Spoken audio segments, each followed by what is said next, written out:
Bismillahirrahmanirrahim. Assalamualaikum warahmatullahi wabarakatuh and salam sejahtera. First of all, I would like to thank to each and every one of you, especially to Encik Saidman Imaduddin, Encik Muhammad Khairul Nizam Jabai and Encik Ahmad Khairul Faiz Ahmad for being here with us today. It is my pleasure to welcome everyone, and this webinar objectives are to enhance the knowledge and getting the perspective from our keynote speakers on the emerging markets, standardization and localization strategies, market participation and success stories. We are so excited to have all of you here to participate in our Global Business Strategy webinar. Once again, please do stay tuned until the end because the session will be continued by presentation of case study of good practices. For your information, an emerging market economy is transitioning from a low-income, less developed, often pre-industrial economy towards a modern industrial economy with a higher standard of living. Currently, some notable emerging market economies include India, Mexico, Russia, Pakistan, Saudi Arabia, China, and Brazil. According to the Global Competitiveness Report 2021, the Malaysian economy is actually the 25th most competitive country economy in the world. Wow. Globalization is for the service or product developed for global distribution that is actually altered to fit the local consumer.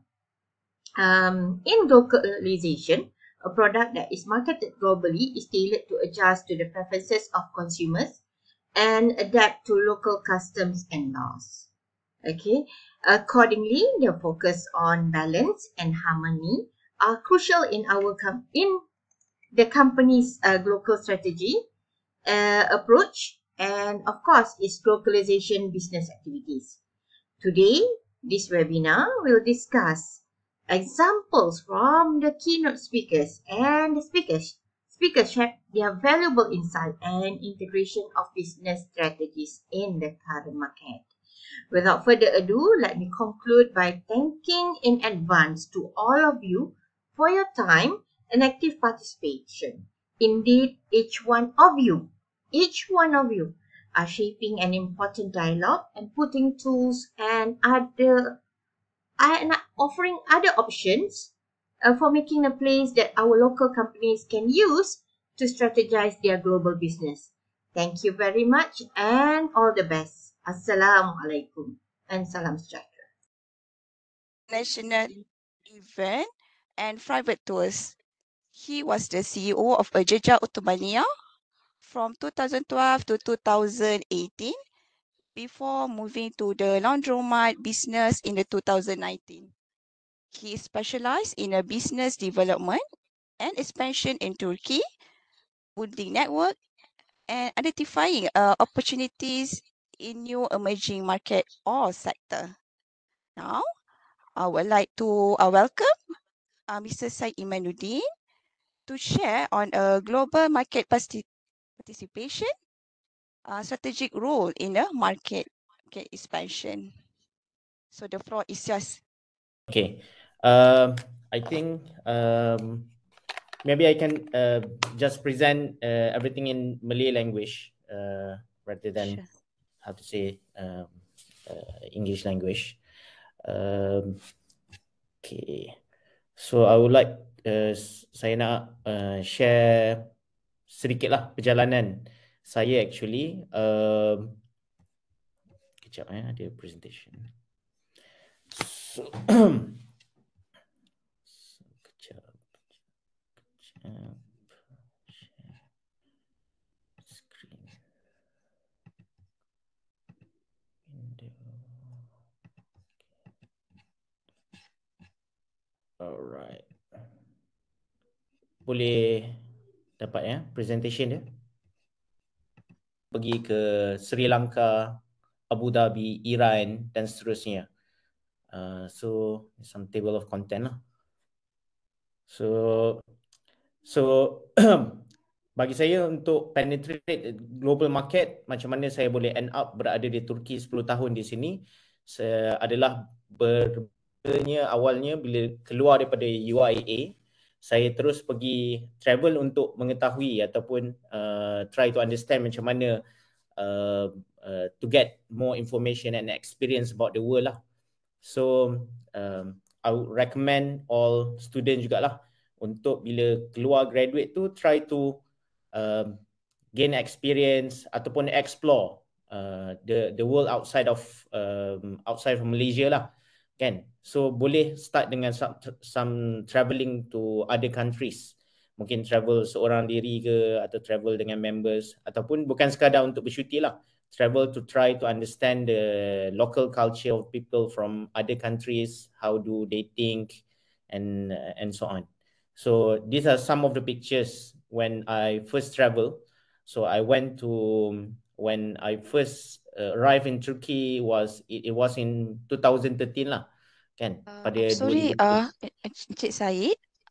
Yes, Tapi kami yes. macam kami tak dapat screen yang Encik Syed share. Tak nampak skrin Betul.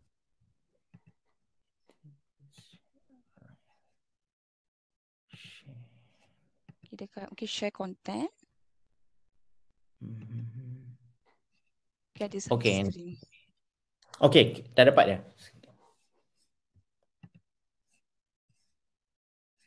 Okay, sekarang baru nampak. Kejap ya. Okay, baru nampak. Terima kasih Encik Syed. So awalnya saya juga macam pelajar-pelajar dululah. Tapi cuma masa graduate tu, after 2012, before graduate even saya dah cakap yang I need to travel outside of Malaysia, to keluar daripada comfort zone. Dan sebab kita tahu the world is big, kan. So there are other countries, other people outside. Cuma masa tu bila saya travel dari satu negara, daripada Maldives, daripada Sri Lanka, pergi ke Abu Dhabi, pergi ke Iran seorang diri, pergi ke Turki by land. Saya kata there are people who's living in this country, they are human and I am also human. Saya juga manusia, kan. Jadi mesti saya boleh hidup juga dekat sini. Jadi saya perjalanan dari situ kita jumpa dengan macam-macam orang. Cuma pada peringkat awal di Turki itu saya banyak involvement dengan humanitarian di humanitarian activities di Syria lah, masa tengah perang 2012, 2013, 14. So jadi sebagai translator lah. So pergi some of this place, kita pergi ke tempat Namrud, ke Kappadokia and so on lah. So cut short semua perjalanan pada tahun 2017. So kita dalam masa yang sama kita buat travel. Saya diperkenalkan oleh Director Madrid Turki, sebab komuniti Malaysia dekat Turki ni tidak ramai, kan. Masa tu boleh kira dengan jari. Kalau tengok yang gambar atas sekali belah kiri tu, itulah komuniti Malaysia pada awal tu. Numbers of student Malaysia masa tu kita ada some penggambaran dengan 𝗦𝗧𝗥𝗔𝗧𝗏 kat sini lah untuk dokumentari. Lepas tu Director of Madrid tu pun kenalkan pada saya dengan Laundry Bar punya owner dekat dalam expo untuk franchisee di sini, dan diorang pun invite saya untuk set up satu company di Turki, iaitu Laundry Bar Turki, untuk penetrate. Kalau di Turki ni tidak ada laundry bar, maknanya sampai sekarang ni kita juga adalah player yang satu-satu player lah dekat dalam pasaran Turki. So ini adalah first outlet kita pada tahun 2019. Cuma outlet ni yang first outlet yang atas tu adalah outlet yang pertama. Tapi outlet pertama tu kita terpaksa pindahkan sebab ada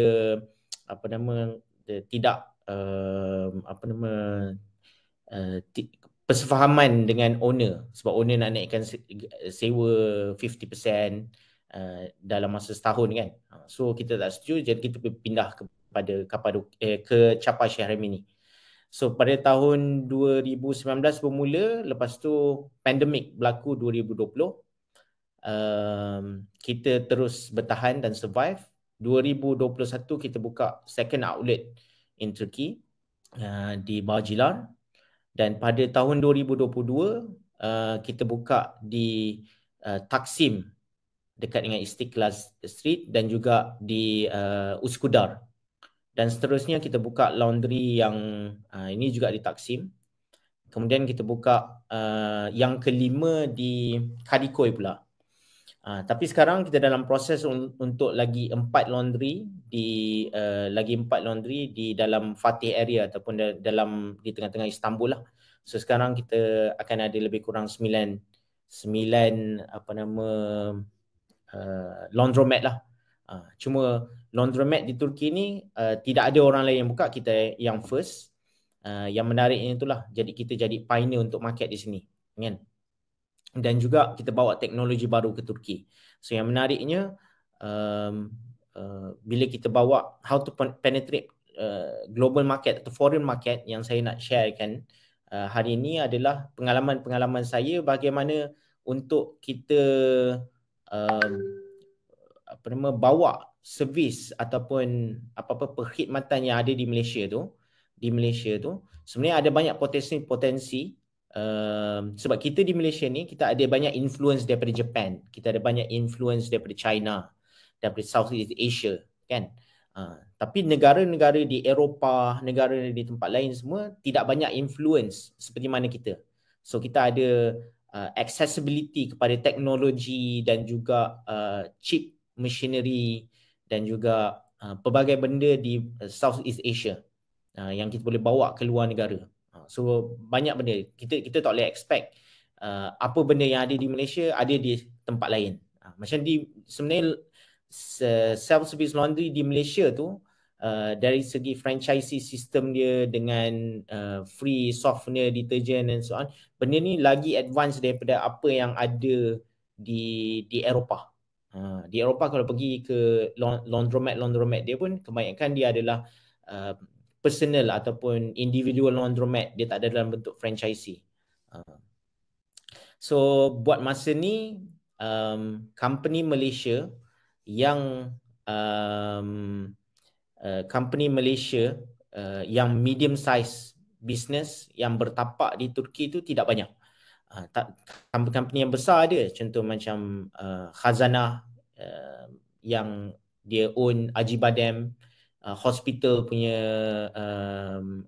groups, Sabiha Gökçen Airport juga dimiliki oleh Malaysian Airports, diuruskan big shares dia lah. Selain tu yang company yang baru masuk adalah Misdi DIY. Sekarang dia ada lebih kurang rasanya dalam 20 outlets lah di seluruh Istanbul. Dia ada nak buka di Ankara juga. Tapi untuk medium size business ataupun selain daripada kedai restoran Global Ikhwan, terata ada beberapa restoran business Malaysian, yang ada adalah laundromat lah. Jadi kita bawa satu business model ke Turki dan ke Turki, dan alhamdulillah berjaya. Kita dapat sambutan sama ada dari kalangan turis dan juga dari kalangan local Turkish people lah. So macam mana nak penetrate foreign market? So kenapa foreign market, kan? Kenapa foreign market? Sebab market ni kalau ikutkan di luar Malaysia ni, market dia besar. Kalau kita cakap market di Malaysia itu sendiri hanya lebih kurang dalam 30 juta 30 juta rakyat, kan? 32 juta. Tapi di Indonesia kita ada 222 juta. Di China kita ada 1 bilion lebih. Di India ada. Kalau di Turki sendiri, di Turki sahaja ada 80 juta population. Tapi disebabkan dia bersambung dengan Eropah, dia bersambung dengan tempat yang lain, jadi potensinya besar. So market share tu lebih besar lagi kalau kita boleh membawa servis kita keluar. Sekejap, saya share balik tadi.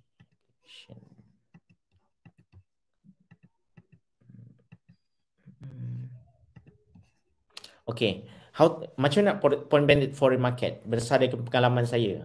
Sebelum kita buka, yang penting adalah kita buat market research, kan? Market research dengan menggunakan big data analysis lah, ataupun menggunakan data-data yang kita boleh kumpul daripada sales ataupun sebab setiap negara dia ada jabatan statistik dia. Negara Turki ke Eropah ke apa semua, kan? Jadi kita kena ada akses kepada situlah. So kita boleh gunakan data tu untuk identify apa market-market yang ada. Kita gunakan teknologi macam sekarang dah ada AI, chat GPT and so on, kan. Benda-benda tu semua akan memudahkan lagi lah. So market research ni macam saya sebelum saya buka self-service laundry ni pada tahun 2018, pengalaman saya tu travelling dalam travel industry di Turki ni lebih kurang dalam 6-7 tahun. So saya gunakan tu. Jadi untuk adik-adik atau pelajar yang tengah belajar yang nak involve dalam international business, beri yourself some opportunity to explore the world. Bila graduate tu sebenarnya ada banyak potensi untuk jadi tour guide ke. Untuk tour guide ni masa saya dekat Turki awal-awal tu kita buat tour guide. Bila jadi tour guide ni travelling expenses kita pun dah cover, kita punya makan minum cover, tapi kita kena buat arrangement properly lah untuk kita punya klien, kan. Dan dia ada opportunity untuk explore the world. Pergi ke Europe, pergi ke Afrika, pergi ke Turki. Benda ni ada peluang. Sebab apa? Sebab yang paling besar sebenarnya, yang paling memudahkan for a Malaysian is actually our passport. Kita punya passport tu senang nak pergi mana-mana.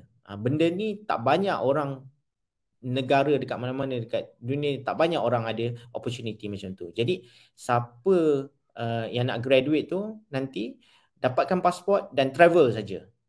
InsyaAllah banyak opportunity akan datang lah. Lepas tu business yang kita bawa daripada luar tu untuk adapt, kita kena design dia untuk adapt dengan local culture, kan. Kita kena fahami budaya. So 6-7 tahun pengalaman saya di Turki tu, saya cuba memahami budaya, kebiasaan, musim, masyarakat tempatan di sini. Dia ada turis, dia ada juga lokal. Jadi kita cuba memahami macam mana behavior dia. Kemudian kita ada, kita penting juga untuk kita bina hubungan dengan local vendor dan suppliers. So untuk bina ni, dia memerlukan trust. Language juga memainkan peranan penting. Maknanya if you can speak in English language, if you can learn other language in Arabic, Turkish language, Spanish, Russian, kan. So benda ni semua will create opportunity to build a bridge lah. Orang akan cari kita untuk, sebab language juga, penguasaan language saya dalam 4 bahasa menyebabkan banyak television apa semua panggil untuk jadikan, dan juga NGO semua panggil untuk jadi translator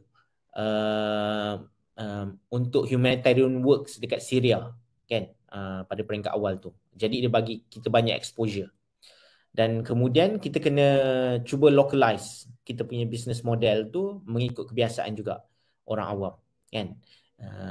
Budaya-budaya masyarakat, sebab ada banyak kebiasaan masyarakat yang berbeza. Macam di Malaysia kita suka makanan yang manis, tapi di Turki orang suka makanan yang masin. Di Eropah breakfast dia suka manis-manis. Spanish ataupun Italian macam mana makanan dia. Arab dia macam mana, kan. So everyone ada cara berfikir dia yang berbeza berdasarkan bahasa yang dia guna. Macam Turkish language, dia punya bahasa dia agglutination, kan. Dia menggabungkan bahasa-bahasa tu, kan. Kemudian kita cuba fahami local regulatory dan local legal lah, supaya kita boleh compliance. Kita boleh menyesuaikan dengan budaya, dengan perundangan ataupun regulation, keperluan yang tempatan lah, majlis tempatan. So kita kena follow. At the same time kita kena bina juga kita punya strong team kan, yang involve local people dan juga mungkin kawan-kawan kita dalam kalangan Malaysian kan. So tu penting. Dari masa ke semasa juga kita kena follow up dengan current information. So macam dekat Turki ni, di Malaysia kita punya kadar inflasi mungkin sekitar 3 hingga 5%. Tapi di Turki tahun lepas kadar inflasi dia 65 hingga 80%. So gaji pun naik jadi double, dia punya sewa makanan pun naik apa semua, jadi mencabar. Jadi kita kena sentiasa aware dengan economic indicator lah semasa. Sebab dia berbeza kebiasaan. Apa yang kita rasa di Malaysia tu tidak sama dengan tempat lain. Jadi perlu ada accessibility pada maklumat tempatan. Tapi saya boleh katakan yang potensi sangat besar lah di luar ni kan. Kemudian selain daripada itu kita kita kena buat financial planning lah. Macam mana, apa projection kita pada tahun ni. Macam tahun ni dalam sebulan kita akan ada 9 outlet. Kita target by end of this year kita akan ada 20 atau 30 outlet kan, berdasarkan kita punya projection, berapa kita punya sales, berapa banyak staff kita nak ambil kan, cash flow macam mana. So ilmu-ilmu tu sangat penting jugalah untuk manage kita punya business, untuk penetrate market dalam tough market terutamanya di Turki. Turki is a tough market, high inflation tapi very fast development. Turki kalau ikutkan masa saya datang tu, iPhone kalau keluar dalam pasaran lepas 6 bulan baru sampai di Turki. Masih guna sistem manual. Tapi sekarang diorang dah jadi lagi ke depan. Diorang dah produce military drone. Dia ada banyak unicorn company yang dah berdaftar di Nasdaq kan, Getir, Marta, big companies. So dia keep on moving. So dia ada emerging market kalau di Turki ni. Human labor dia kan, dan language tu paling penting lah. So kalau di universiti tu ada opportunity untuk belajar Chinese language kan, Japanese, memang akan membuka banyak peluang lah. Kita menjadi jambatan untuk banyak orang dan juga kita akan akan dapat banyak peluang lah insya-Allah kan. Okey, selain daripada tu apa yang menunggu kita dalam pasaran antarabangsa ni kan.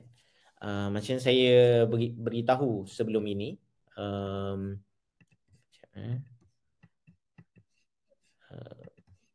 okay, opportunities, big population yang saya cakap. Malaysia market size kita di Malaysia tu hanya 30 juta orang kan. Keluar dari Malaysia tu, bayangkan kalau 30 juta orang ni berapa sangat, dah lah ada competition kan. Lepas tu market size tu kecil. Lepas tu player ramai, produk yang sama. Bawa produk, sebab ada produk yang kat Malaysia ni ada keperluan di tempat lain. Macam di Malaysia, laundry bar di Malaysia kita ada 600 outlet. Di Thailand kita ada 100. So di Turki kita baru masuk, kita baru sebagai the only player. So kita target dalam 1000 outlet within 10 years lah. Sebab kebiasaan masyarakat sini memang sebab dia seasonal country. So memang setiap rumah tu akan ada blanket, ada comforter, memang big sizes things lah kan, yang untuk dibasuh, yang diorang tak boleh basuh kat rumah. Diorang memerlukan yang ada traditional dry cleaning service. Tapi benda tu akan ambil masa lah. Kalau kita hantar mungkin kena tunggu 2 hari baru siap, macam dululah Malaysia kan. Tapi sekarang bila ada laundromat memang sambutan dia cepat. Kita buka kedai. Isu sekarang kita nak cari location saja. Kemudian di luar daripada Malaysia kita boleh dapat banyak human resources yang lebih mudah dari segi low labor cost kan. So mudah. Malaysia nak cari pekerja susah kan. Tapi kenapa adanya orang daripada Bangladesh, daripada India, daripada Indonesia datang ke Malaysia? Tak ada kerja. Maknanya diorang ni mencari kerja kat negara diorang ni, kita boleh dapat. Jadi kita boleh set up kilang ataupun kita boleh outsource kan kita punya production dekat negara-negara yang ni untuk reducekan kita punya production cost. Lepas tu kita boleh bawa teknologi yang kita ada di Malaysia. Malaysia yang bagusnya kita ni ada banyak trading yang baik dengan China. So China ada banyak produk-produk dia yang masih tidak dapat lagi penetrate ke tempat lain easily sebab negara China tu sendiri landlocked kan. China tu sendiri kalau kita tengok dia punya bentuk muka bumi dia, di sekeliling dia adalah pegunungan. Jadi susah dia untuk bergerak. Jadi dia memerlukan negara-negara lain sebagai jambatan atau sebagai pintu untuk dia penetrate ke market lain. Jadi manfaatkan peluang ni. Kan kat Malaysia pun banyak produk-produk dari China yang datang yang terkenal sana sini. Kita boleh bawa tu dan bawa ke market luar. Reassemble, innovate sikit, jadikan Malaysian produk dan kita boleh eksport ke market ke Afrika dan Central Asia dan seterusnya. Low production. Malaysia, bagi saya nampak Malaysia ni patut jadi macam Melaka dulu. Kita tak perlu fokus hanya pada production, tapi kita boleh jadi sebagai mediator ataupun untuk assembly, gabung-gabungkan produk dan cari emerging market ataupun market yang ada big demand dan eksport ke sana. Dan terutama satu lagi Malaysia, kita punya sistem sini ada banyak good SOP yang dari segi halat untuk yang kita boleh ataupun expand untuk halal market lah. So macam itulah dia. So okay. So tu sedikitlah perkongsian daripada saya berkenaan dengan macam mana how to penetrate the emerging market lah.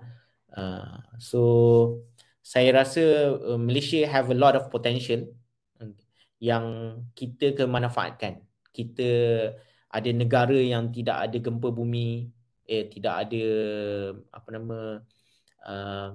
masalah kata apa, gempa ataupun alam sekitar punya orang panggil apa, ancaman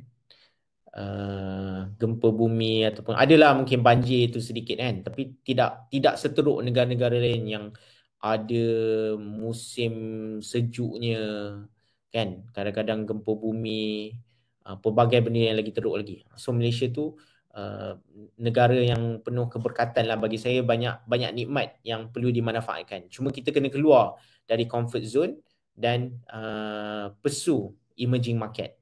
Cuma kena tambah diri itu dengan beberapa additional soft skill lah, ataupun macam language terutamanya. Dan terutama orang Malaysia ni tak kisah Chinese ke apa, tapi orang Malay itu sendiri kita ada very high threshold untuk bersabar.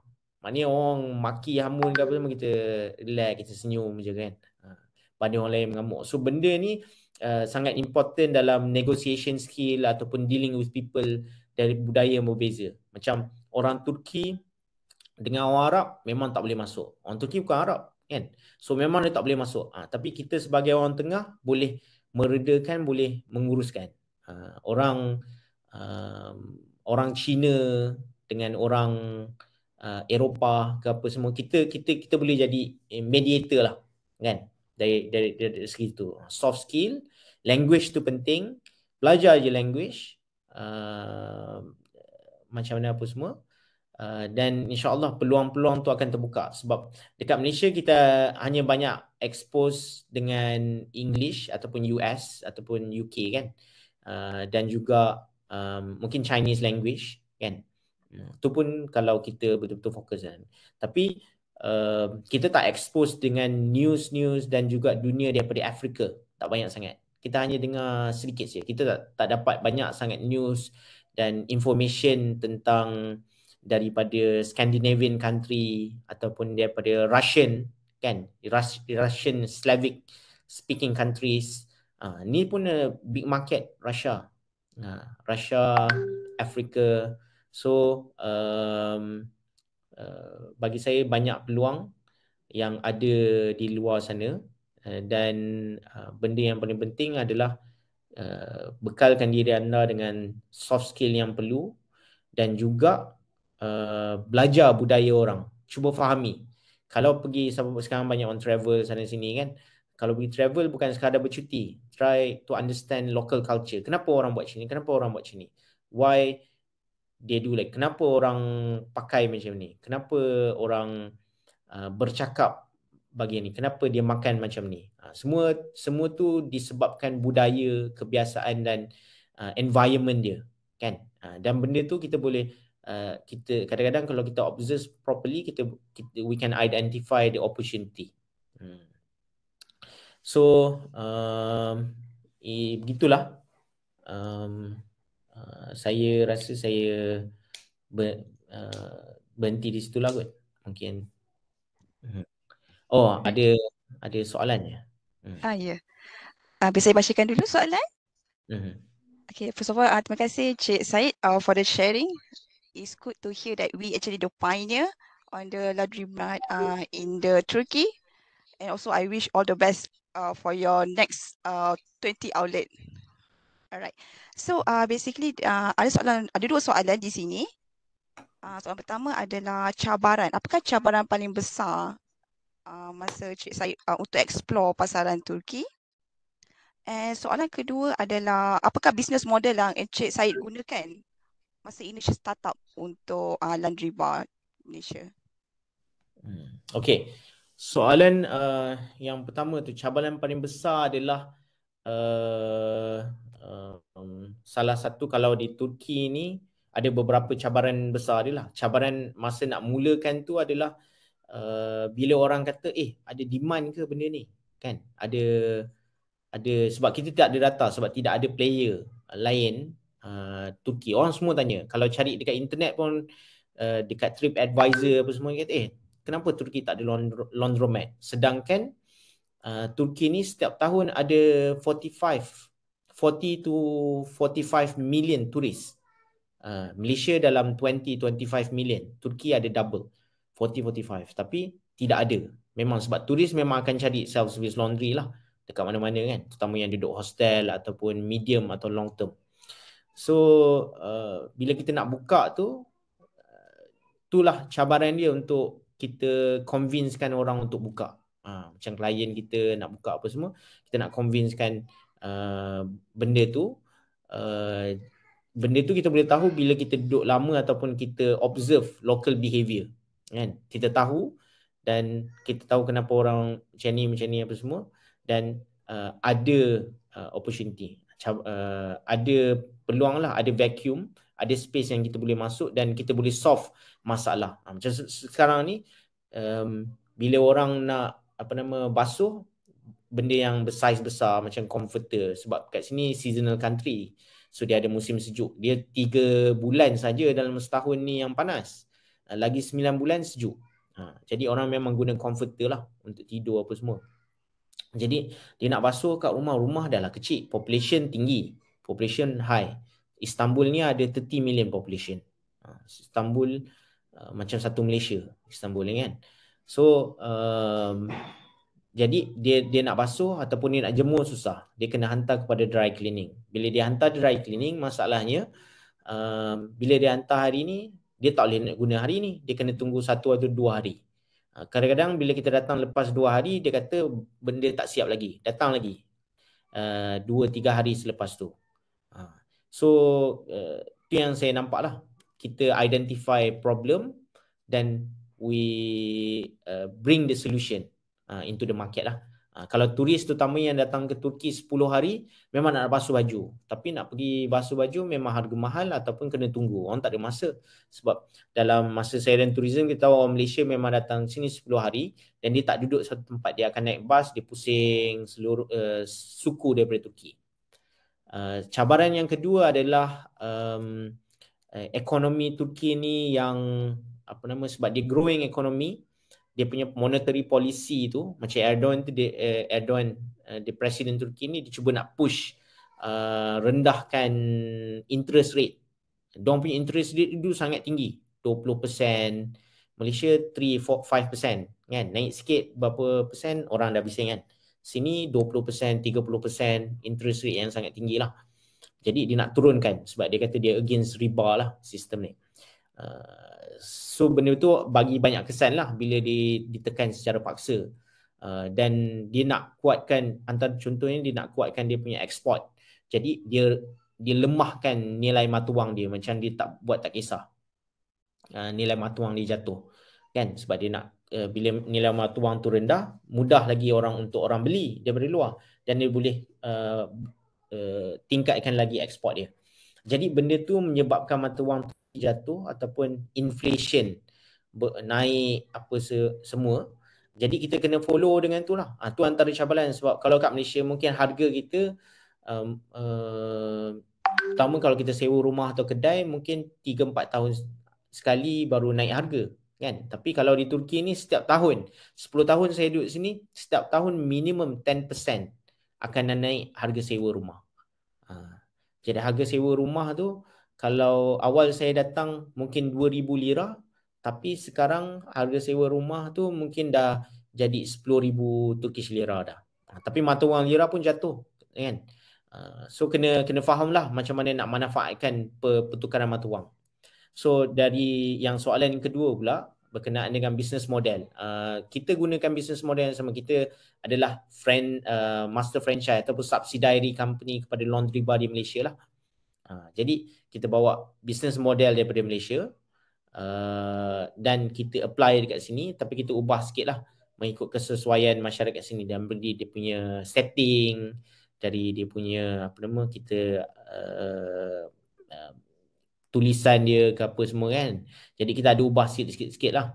Jadi dia nampak, kalau tengok kedai-kedai kita orang kat situ mungkin nampak lain sikit dia punya setting. Kalau Malaysia lain sikit punya setting. Malaysia kena buka kasut sebelum masuk dalam ke apa semua kan.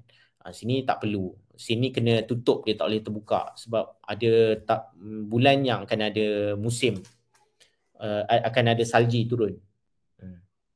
So alright. So okay. Tu je. Alright, thanks Cik Syed for the most valuable sharing and inspiring, right? Because of course in the globalization, so this is also a needs for all the students or for student.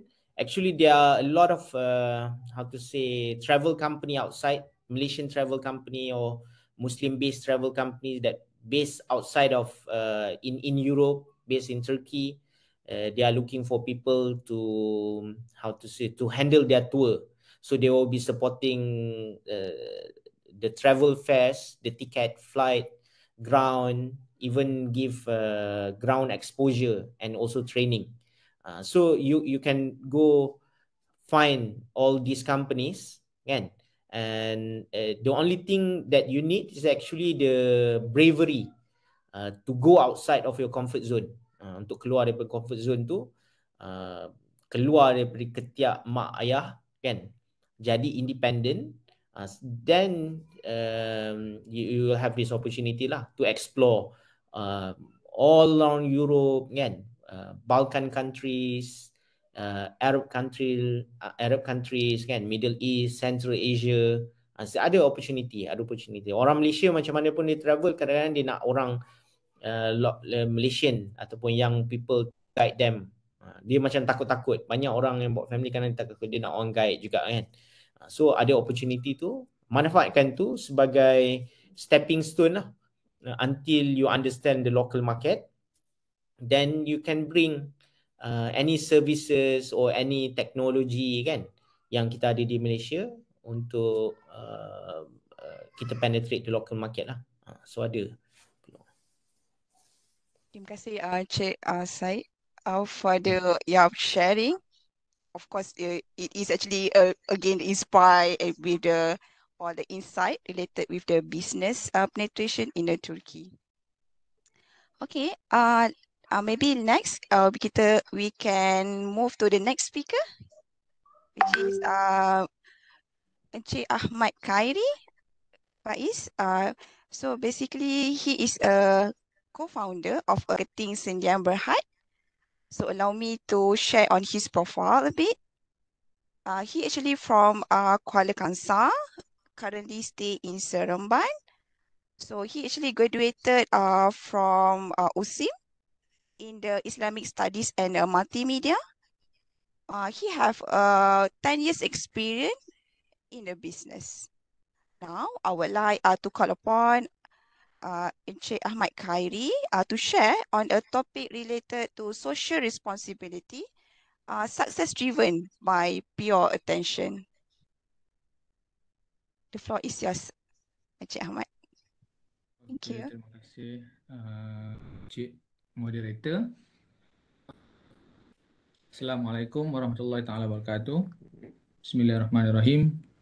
Tadi Tuan Said Imanuddin ada sebut comfort zone.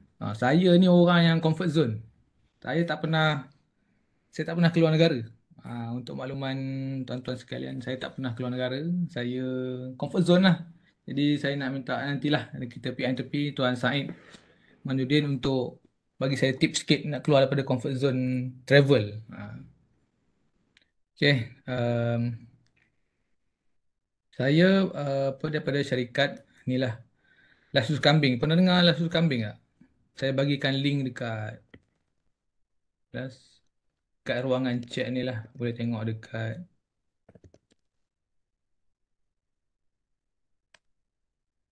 boleh tekan link dekat ruangan chat tu lah, website Las Susu Kambing ni. Tak boleh Boleh.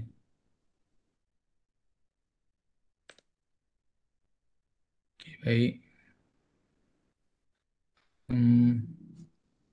Okay, asal usul saya ni macam mana nak survive.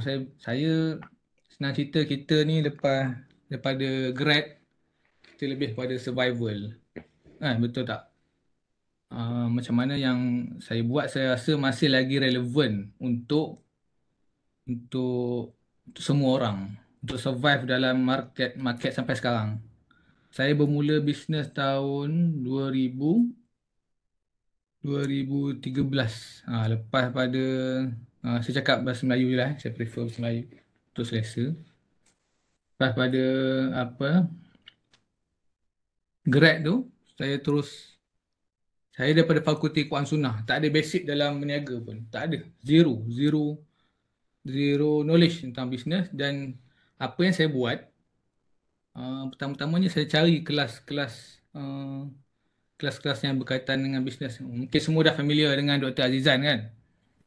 Antara orang yang saya cari dululah, sebab untuk masuk seminar Dr. Azizan tu, saya masuk. Dan bisnes yang saya buat mula-mula adalah cadar. Saya buat ada dropship. Saya juga comfort zone dalam untuk spending duit. Comfort zone dalam spending duit ni maksudnya saya amat berkira-kira untuk melabur duit dalam perniagaan. Saya amat berkira. Tapi apa cara saya nak save? Cara paling safe untuk berniaga adalah saya buat pertama dropship. Kebetulan pada masa tu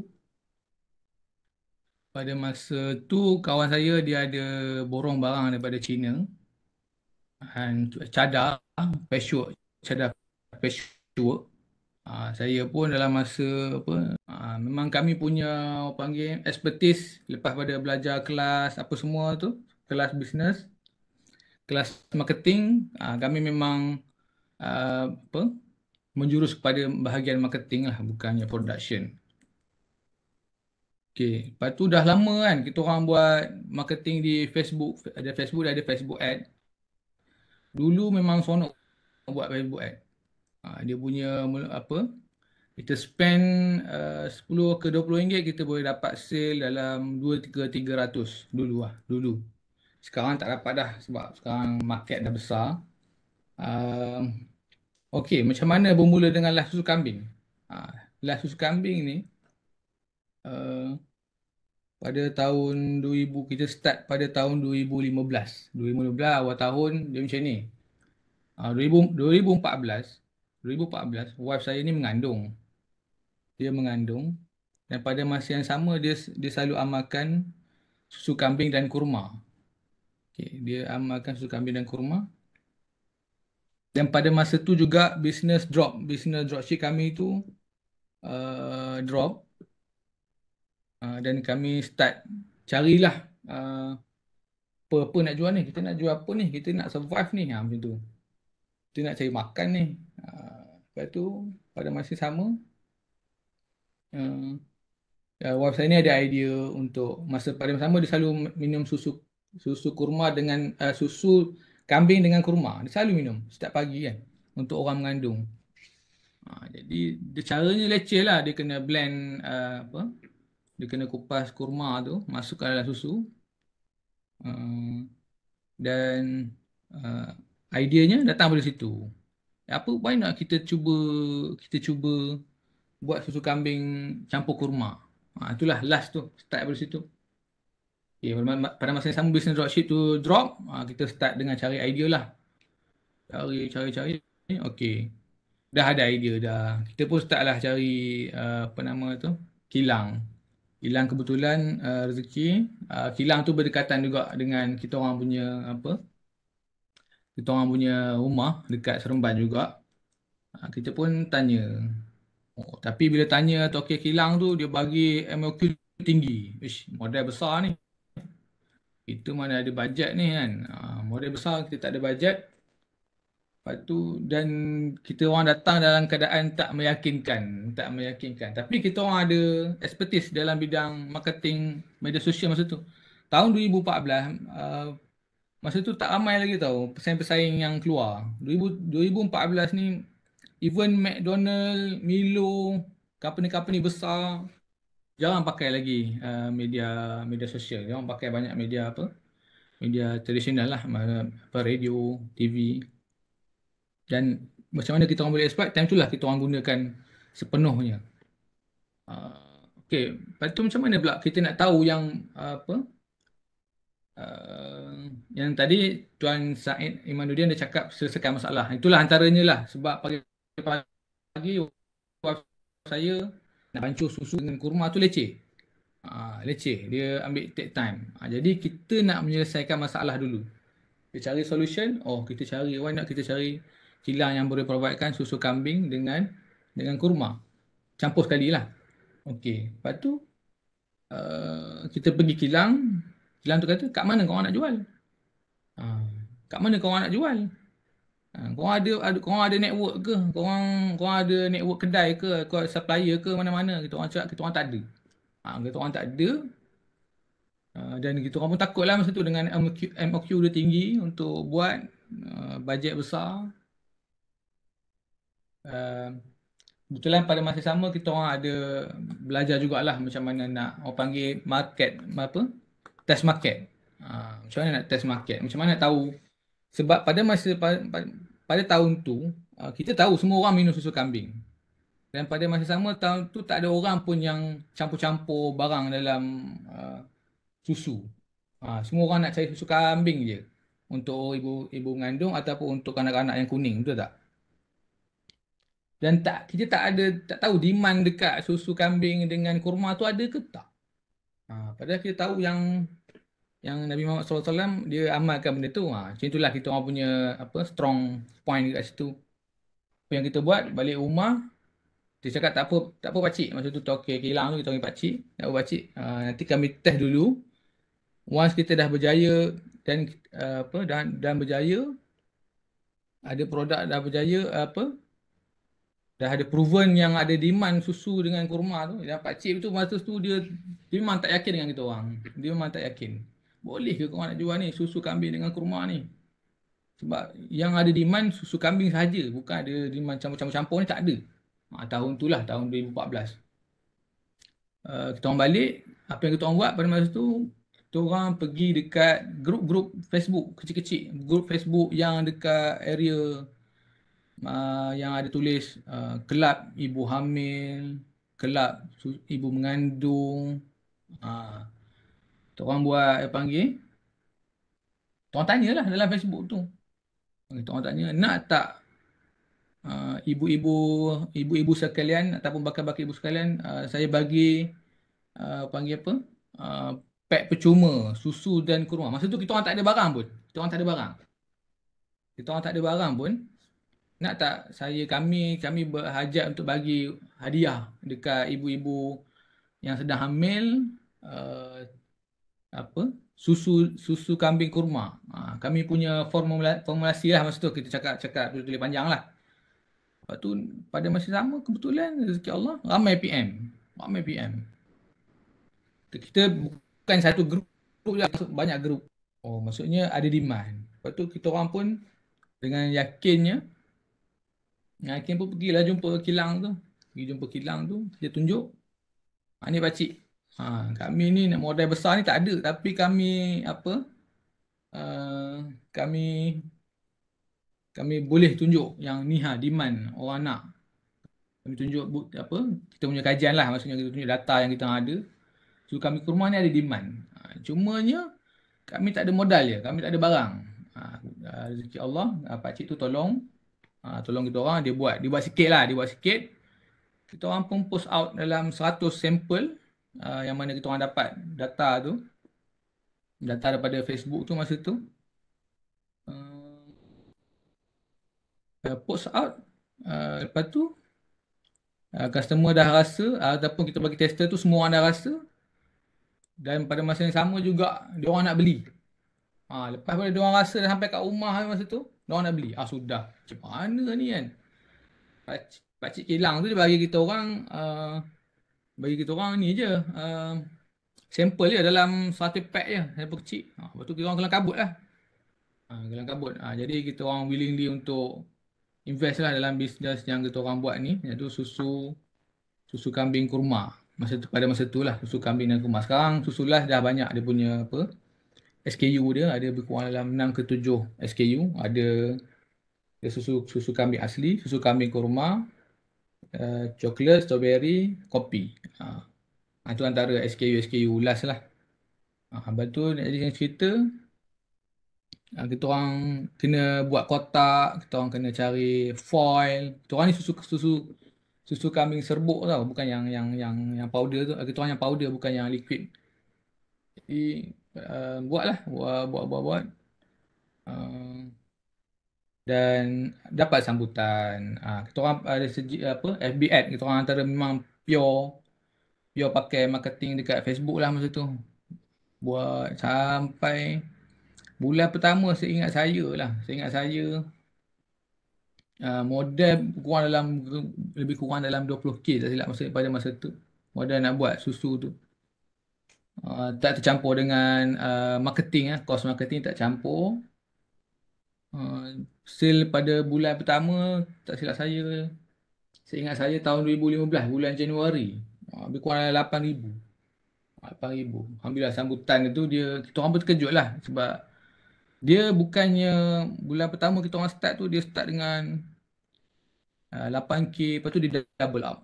Kita orang pun start cari network lah, maksudnya stokis untuk start package. Kita orang buatkan package startup menjual susu kambing. Kita cari agent lah, kita start cari agent.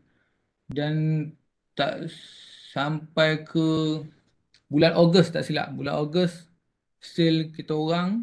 Masa tu kita orang kat rumah tau, kita orang tak ada rumah pun, memang rumah zuhudnya rumah dekat rumah teres. Even alamat halal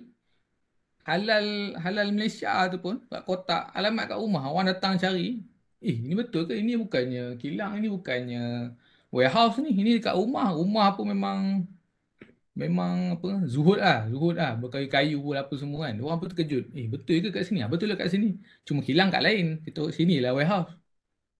Lepas tu nak jadikan cerita, dia double up. Sale bulan pertama 9,000, bulan kedua dia jadi 18, tak silap 18. Lepas tu dia double, dan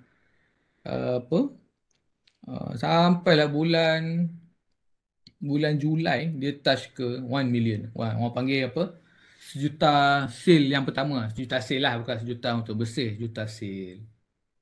Itulah dia punya dan dia berkembang sampai masa sekarang. Nak kata berkembang, kita survive lah, kita berjaya survive, terutamanya pada musim PKP tu. Kita berjaya survive. Dan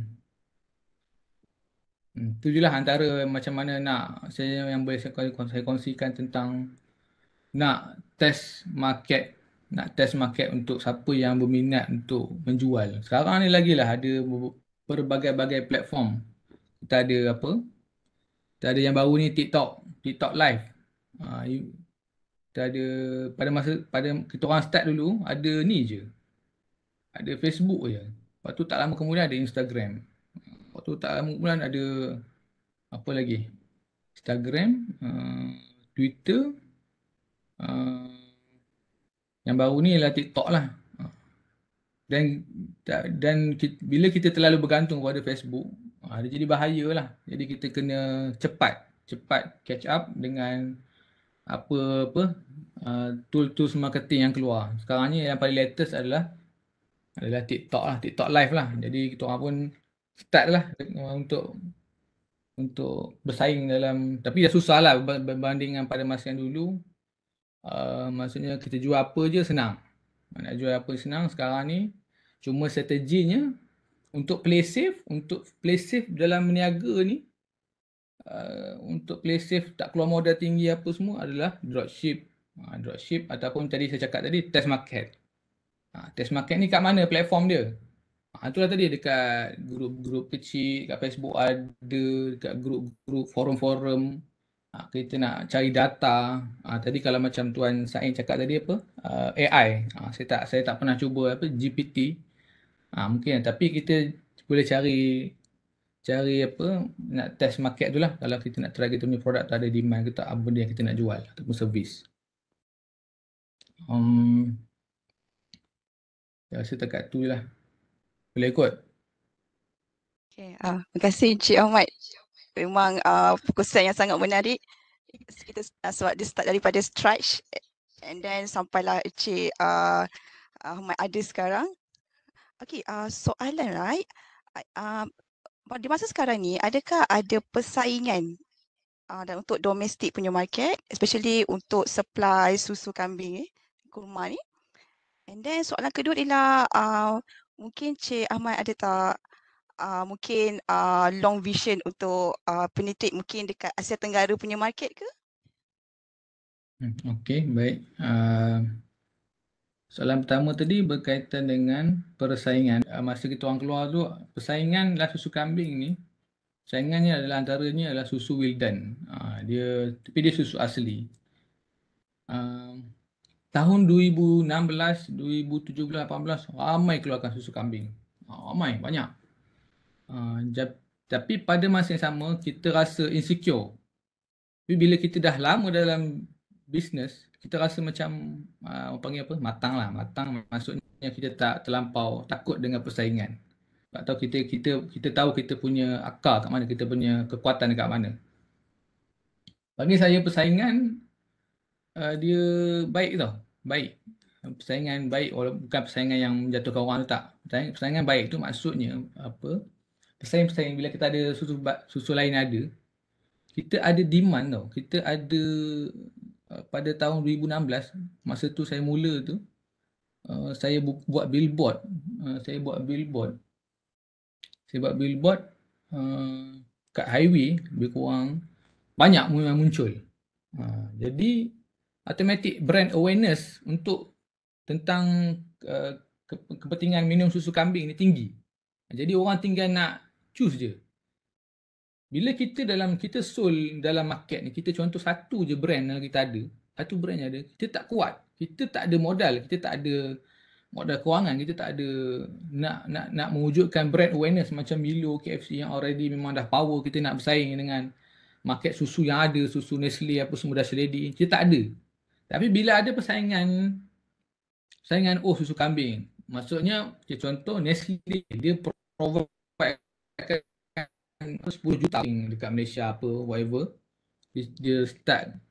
Kita ni ada duit 10,000, 20,000 untuk cost marketing, untuk cost marketing awareness, brand awareness lah, sebab kita banyak kepada menjual. Jadi bila banyaknya persaingan, contoh kata saya spend 100k, ataupun saya dekat billboard saya pernah spend dalam 250,000 kat highway untuk kontrak setahun. Pada masa yang sama, susu pesaing-pesaing saya pun ada dalam 4 ke 5, 6. Masa tu 2016 tu semuanya wujud.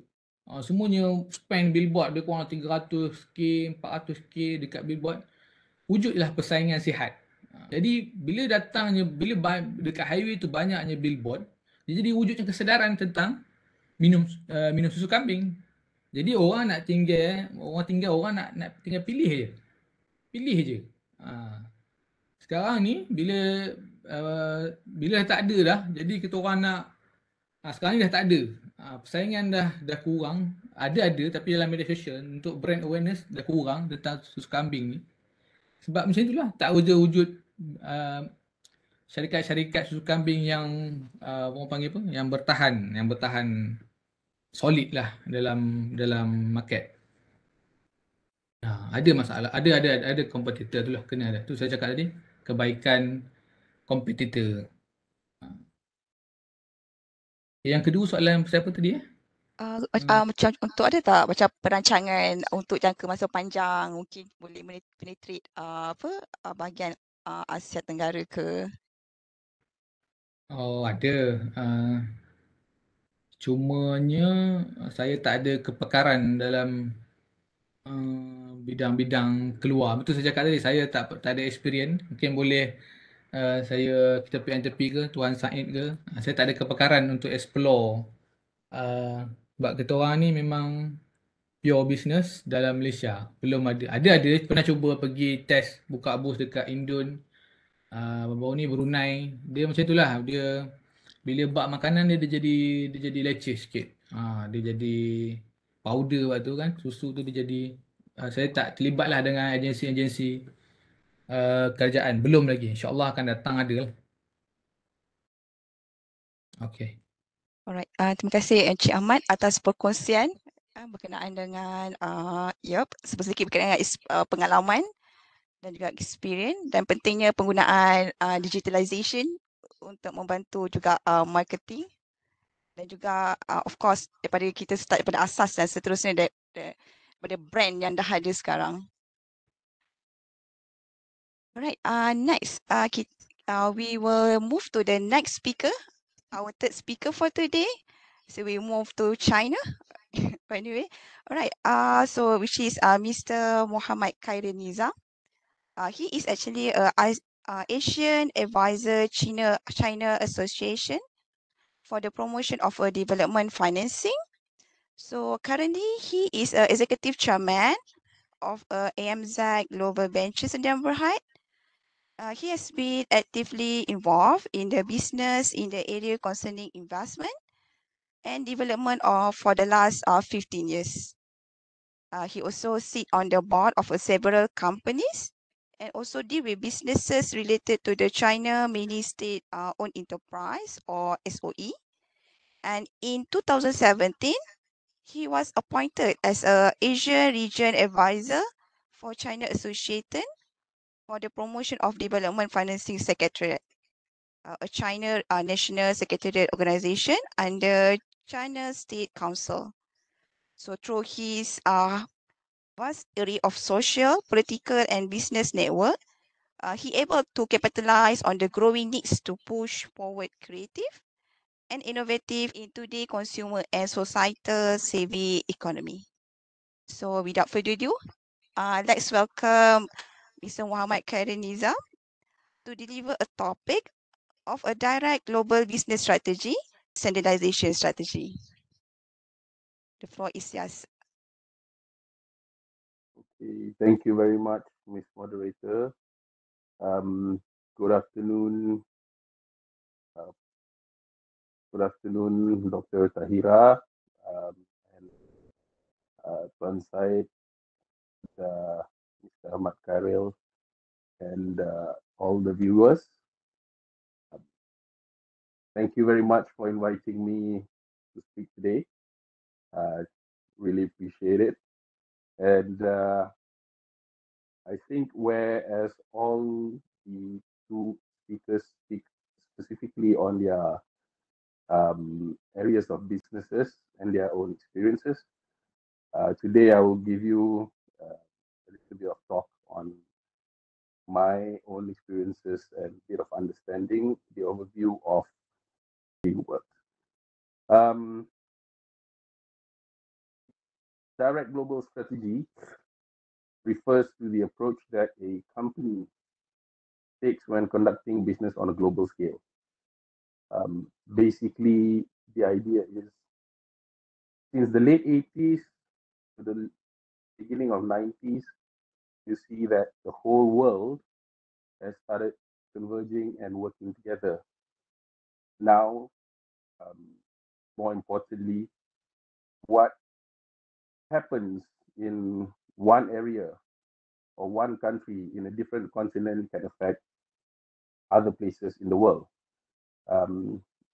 Basically, for example, as recent cases where you see there's a war in Europe, in Ukraine, and it pushes the prices of coal and other materials high, the energy price especially, because now the whole world relies on each other.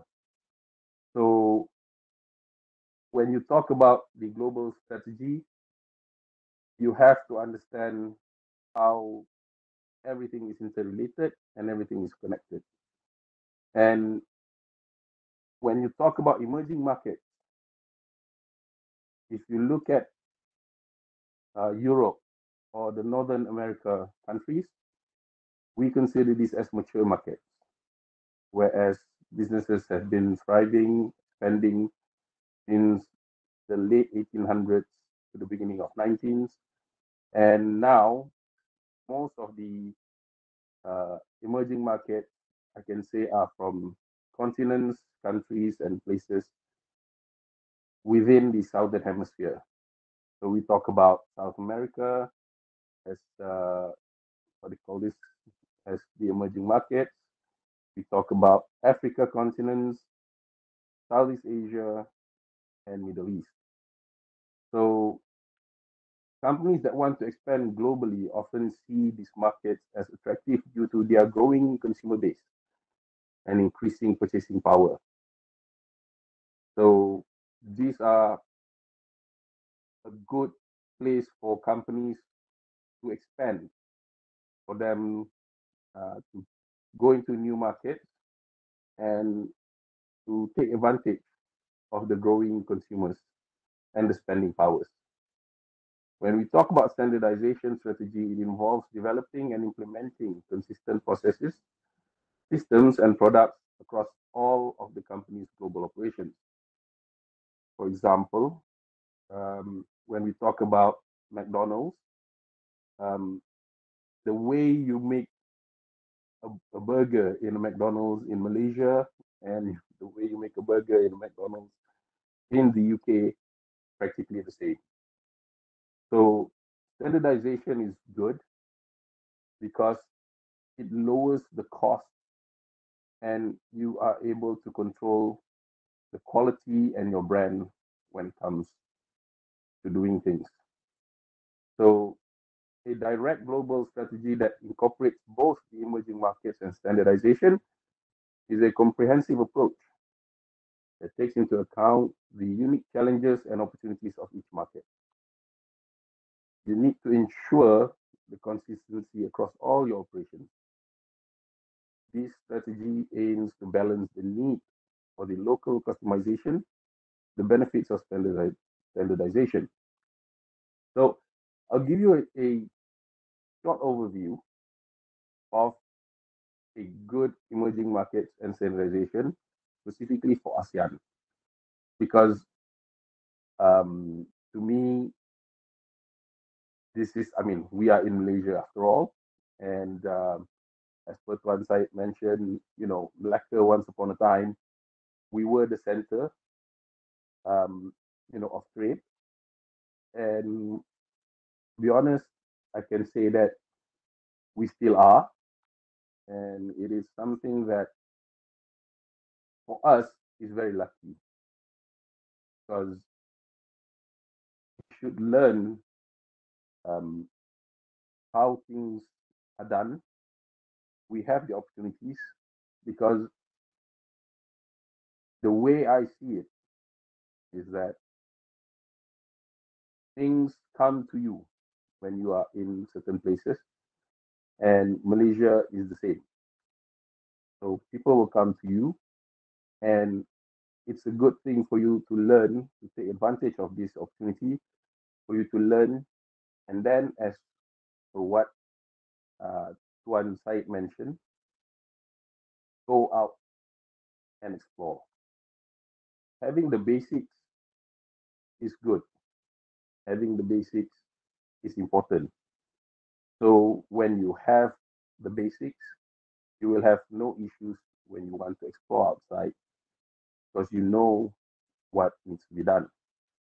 So as I mentioned, let's break it down in terms of ASEAN, because ASEAN is a regional intergovernmental association organization comprising of 10 countries in Southeast Asia.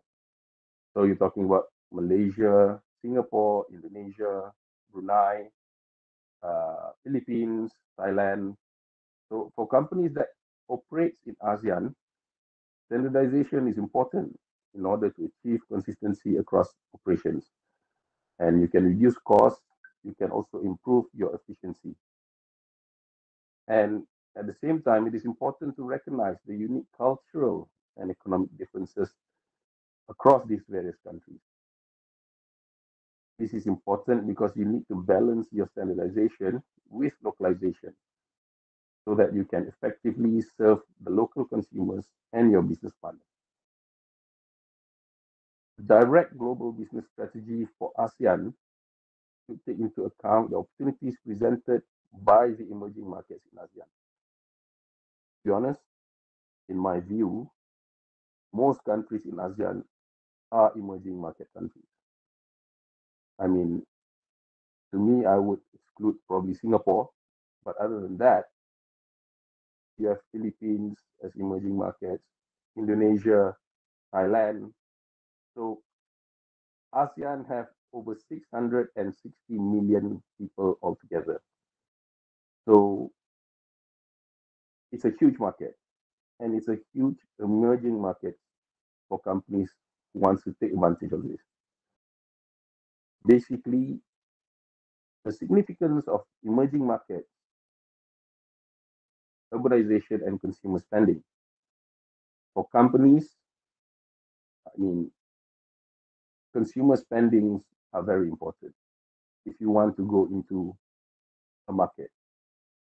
I mean, if you bring a product and there are no spending and there are no needs for your product, then you will have problems. So the significance of the emerging markets lies in their potential growth and the profitability of the companies.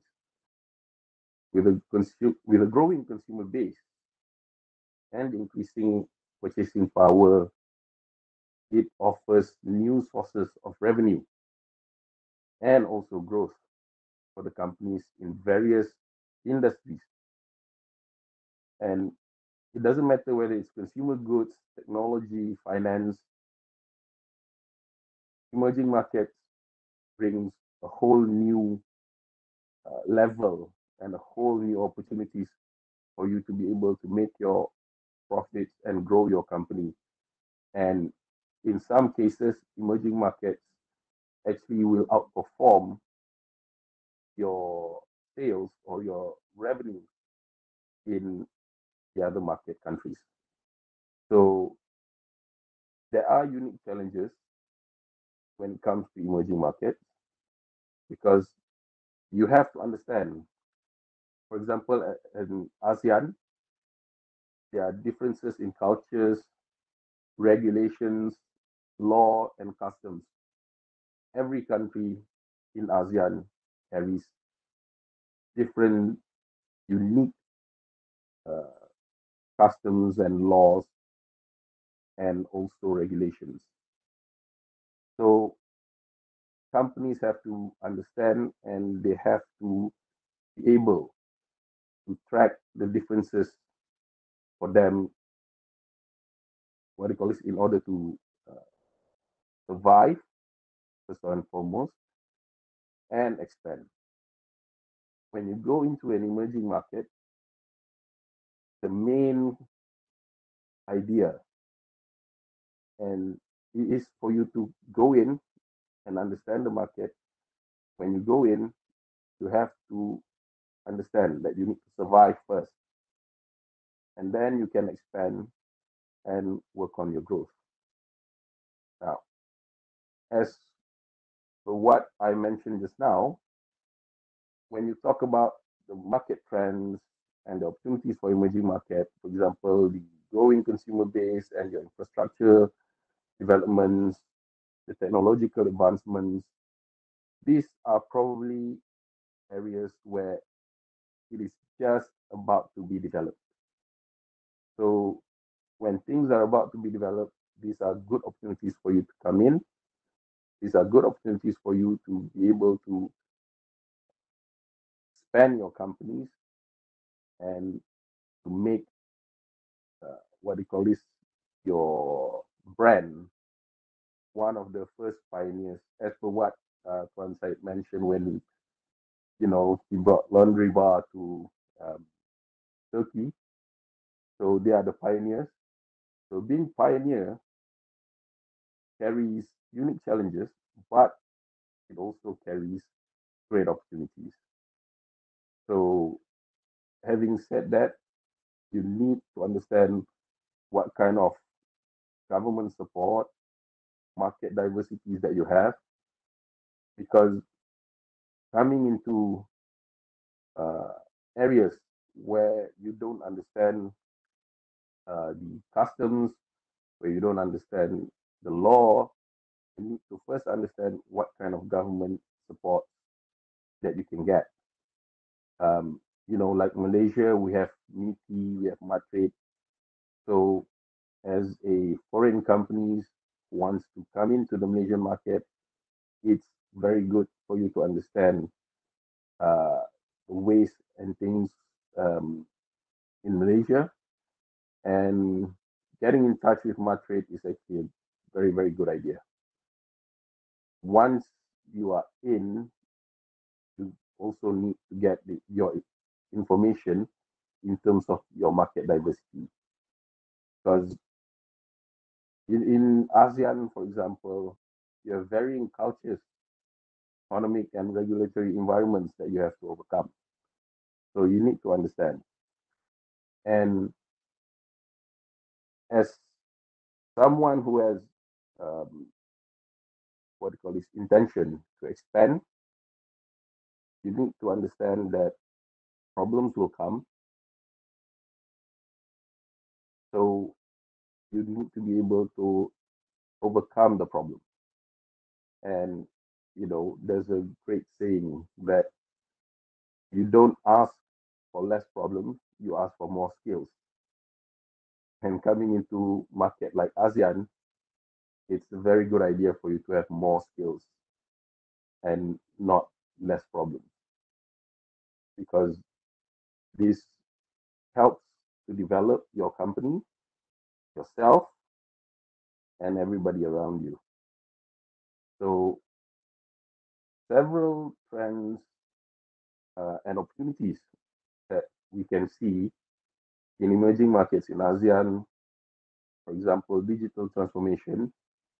Most countries here in ASEAN are working towards developing the 5G telecommunications. So that's very good for telecommunication companies to come in, whether it's Malaysia, Indonesia, Thailand, Philippines. Everyone is now racing to develop their digital information, and the rising consumer spending is very good in ASEAN right now. I can say that aside from ASEAN, certain countries in Africa and South America are also rising up in terms of the consumer spending. However, when it comes to ASEAN, we are in a unique position whereby most of the countries in ASEAN represents stable political situations, and the understanding of ASEAN people towards you talk about people from China, people from UK, people from America is very, very good. That's, I think, probably because the history of ASEAN is a mixture of many powers since the 15th, 16th century. You have the British coming, you have the Americans coming to Philippines. China has long have had history with Vietnam. So all these powers are converging in ASEAN, and the market opportunities that is opening up is going to be very big. Now, when it comes to emerging markets, one of the ideas and opportunities is because of the growing of the middle class. Because, to be honest, when it comes to economics, these are the people who will spend, who will do most of the spending. So when you go into a market, it is advisable for you to understand the level of the middle class income people in the country. You can then plot that into your model, your business model, and you can see the opportunities that will arise from that. I'll give you a simple example. Companies like Oppo are very strong in ASEAN because it focused on the emerging markets in ASEAN, and it also has a standardization strategy for its products. And at the same time, it tailors them to the local market requirements and the regulation of the specific countries. Vivo, they are also very strong, and it offers a range of standardized products, but it also invests in research and development in key markets in ASEAN itself. Some of the markets in ASEAN are very good in terms of technological advancements. So these are the things that you have to be very aware of. Now, another thing that ASEAN has that I think is very good for the global strategies is the regional integration that is going on at the moment. The ASEAN Economic Community, AEC, is promoting regional integration and creating a single market and production base. Thus, it provides opportunities for companies to expand their operations and access new market in the region.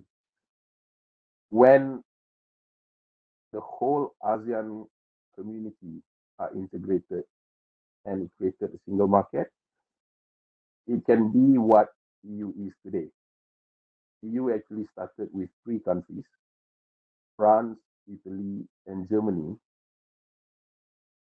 And it expands from there, and now it's an association of 25 countries in Europe. And it created a huge single market for the European continent. So ASEAN, we are on the way there. And I think probably in the next 10, 15 years, it will be one of the huge single markets in probably in the world, I would say. So when it comes to going into an emerging market, there are a few practices that is good for people to adhere to. And I think it's not a matter of people wanting to go into a market, because in business, I mean, every opportunity is a good opportunity. However, you need to understand the practices that you need to adopt in order for you to be able to take advantage, to survive, and to grow in the new market.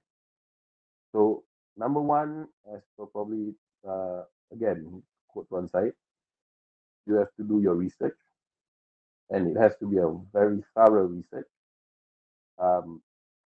When it comes to research that you want to conduct, few things that are important, like economic situation, political situation, legal situation, and your local customs.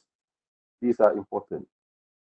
languages are one of the important things. However, I would not say it's crucial because, to be honest, whichever market that you go into, having a local partner is very important. So you might not be able to speak the language, but you work with someone who do know the language, who knows the customs, and it's preferably the local people, because that will help you so much for any issues that you face. Anything that arises from it, if you have a local partner, very, very good. You also need to be able to adapt to the local conditions, because to be successful in an emerging market, it's important for you to understand, and you need to also be able to adapt to the local conditions, the norms, the regulations, the customs. Because law is one thing, customs is another. If you are well versed in the law but you don't know the customs, you will run into problems, and vice versa. So these two are also very, very important, and you need to be able. And when you are a market-driven, if you are a product-driven company like Vivo, you need to be able to understand how you want to tailor your product or your services to meet the local needs. Because coming into a market, if you don't understand the needs of the locals, you will have problems. You might have the best product in Europe, but when you come into Indonesia, for example, and the product has no use in Indonesia, nobody's going to buy it. So that you have to understand. As probably Mr. Ahmad mentioned when he went to Indonesia and he opens a booth, it's actually a good way for you to be able to conduct research. But you need to be able to have a proper partner, local, in order for you to go further in probably a shorter space of time. And then you will need to be able to invest in your own infrastructure. I mean, going to a market, for example, usually working with Proton, when they come and they partner up with Proton, it's actually a good idea.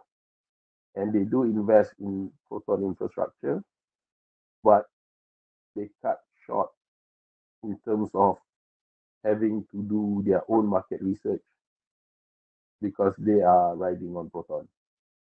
So it's important. And also, you have to be able to work with your local partner, because another good idea when you come into an emerging market is to develop their local talent. Because to be successful in an emerging market, you have to be able to build a local workforce and the local talent, because it's imperative. And it may include you have to provide training, development opportunities, or probably partnering with your local universities and institutions. Once you've done that, then you will be able to secure a more stable footing in those markets. Now, some of the challenges that you have to take into account, as I mentioned just now, the cultural differences, your regulatory complexities, your infrastructure limitations. These are something that you really have to be aware of before you jump into a market. With the research that you've conducted, you must be able to understand the culture, the regulation, and infrastructure that is already there. If it is in line with your target, with your ambition and also with your ability to invest in the infrastructure, then only then should you go in. Otherwise, it's a very good idea for you to hop behind a local partner, like what Gili did with Proton. You have to also be able to understand the competition in those markets, because it can be highly competitive. For example, like Vivo, Oppo, Xiaomi, all coming into ASEAN, all coming into an emerging market, and everybody is fighting for that market share. You need to understand what the local needs are. So some of the best practices for ASEAN, for companies in ASEAN, as I mentioned, Vivo and Oppo, once they come in, they do know the local market and they do build their local partners in terms of what suppliers, what they can do, what kind of infrastructure is available in Malaysia, in Indonesia, in Philippines. Those are important. And investing in the local infrastructure, so these are imperative. And going into a standardization strategy is important for them to understand how do you standardize certain things. I mean, standardization strategy refers to a process of creating consistent and uniform procedures. So the goal of a standardization strategy is it should be to improve efficiency, and therefore it will reduce your cost and it will standardize your quality, because there's a common protocols and systems that are used throughout the organization. So as I mentioned just now, for McDonald's, the way you do burgers in Malaysia and the way you do burgers in UK, practically the same. But McDonald's also understand the needs for certain products to be localized. For example, I think we all know that McDonald's sell nasi lemak, but you go to UK and ask for a nasi lemak from McDonald's, yeah, they will not have it there, and these are the things that you have to be aware. So when it comes to the understanding of standardization, you need to be able to see where you can fit globally in terms of standardizing certain things. There is no way for you to standardize everything, but you need to understand certain practices that can be standardized throughout your whole organization. And when you are able to do that, you can better align the processes across the organization. It will help you reduce costs and therefore increase your profitability. So there are certain challenges when we talk about standardization. For example, a resistance to change is usually the first thing that most companies will encounter. I mean, coming into a new market and getting people to be able to change their ways are usually very, very difficult. So it is important for you to understand. This is where understanding the culture helps, because you know what you need to do. There are some places where you can just push people to change. There are some places where you need to you can only nudge them to change a little bit by a little bit. So these are something that you need to know, because if you push people in a place where you can only nudge, you will end up, making a lot of people unhappy, and therefore probably going to affect your productivity, and it's definitely not a good idea. So implementation costs are also a challenge that you need to take into account. So implementing new changes, new ways will usually take time, will usually take energy, and you need to probably introduce new trainings. So these are something that you need to be able to understand from the beginning. Cultural differences is also something that's very important. And now, when we talk about going into an emerging market as a global player, this is where you need to be able to balance your standardization and the localization. So, but balancing standardization and localization is a complex process. There are several approaches that organizations can use to deliver to achieve this balance. And it needs to be delivered very, very carefully. I mentioned McDonald's, Vivo, Oppo. These are companies who are global players who come into emerging markets and are able to successfully integrate their globalization practices to the localization practices. But there are several companies who fail because, like I said, probably they try to push too much too soon, or they come in without understanding the local ways, without understanding the regulations, or without understanding the government initiatives and assistance that can be given. So the approach of balancing the standardization and localization is important because when it comes to the transnational standardization,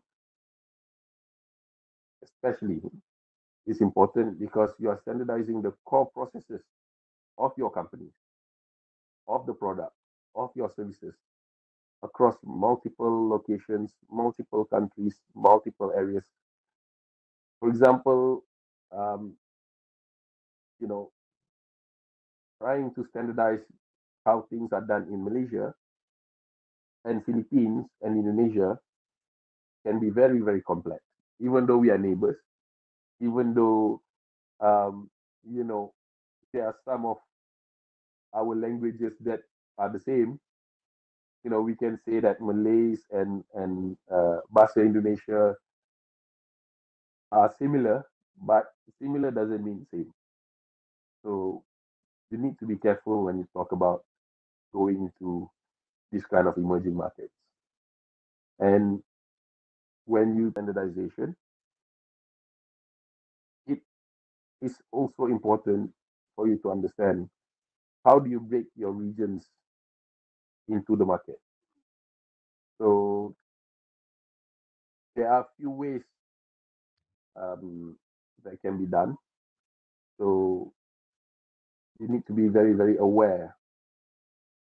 Some of the core processes are good.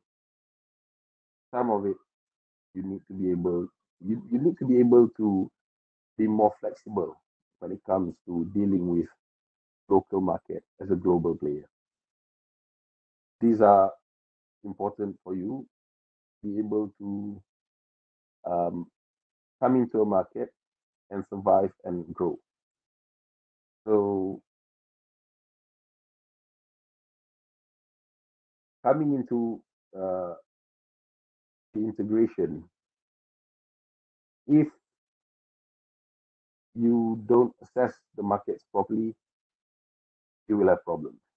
So when you want to integrate emerging markets and your standardization, for example, in ASEAN, the first thing I would advise is for you to assess your market opportunities in ASEAN. Again, like I mentioned, understand who your competition are, who is your local partners, Your local partners are important. So these are something that you need to be very, very aware. You need to be very, very careful. And develop a proper standardization strategies based on, I would say, the local customs. The law is important, but in my experience, understanding the local customs, the local way of doing things will help you achieve your goal much, much faster. As a top management, as a high level managers, they need to be able to foster the cultural awareness in the market itself. People from China who comes to Malaysia usually fail or succeed once they are able to foster or they are unable to foster the cultural awareness in ASEAN. And I think it's the same for every other market. And also they need to be able to understand how to implement the localization strategy. Implementing strategies to customize products and services is important, but they need to be able to implement the localization while still maintaining the consistency with the overall strategy. And it's also very, very important. And a direct global business strategy is a plan that they need to outline the organization approach, its operations and reach in global market. So this is important. How to do a market selection in terms of identifying the markets where they want to go. There are many, many emerging markets. So you can't just wake up one day and say, okay, I want to go into Philippines or I just want to go into Indonesia. It doesn't work that way. So you need to be able to understand in terms of how do you do your market selection. And then you need to do a proper strategy in terms of how you do your market entry.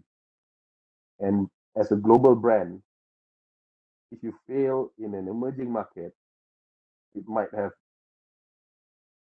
quite big repercussions when it goes back to your own host country, host nation.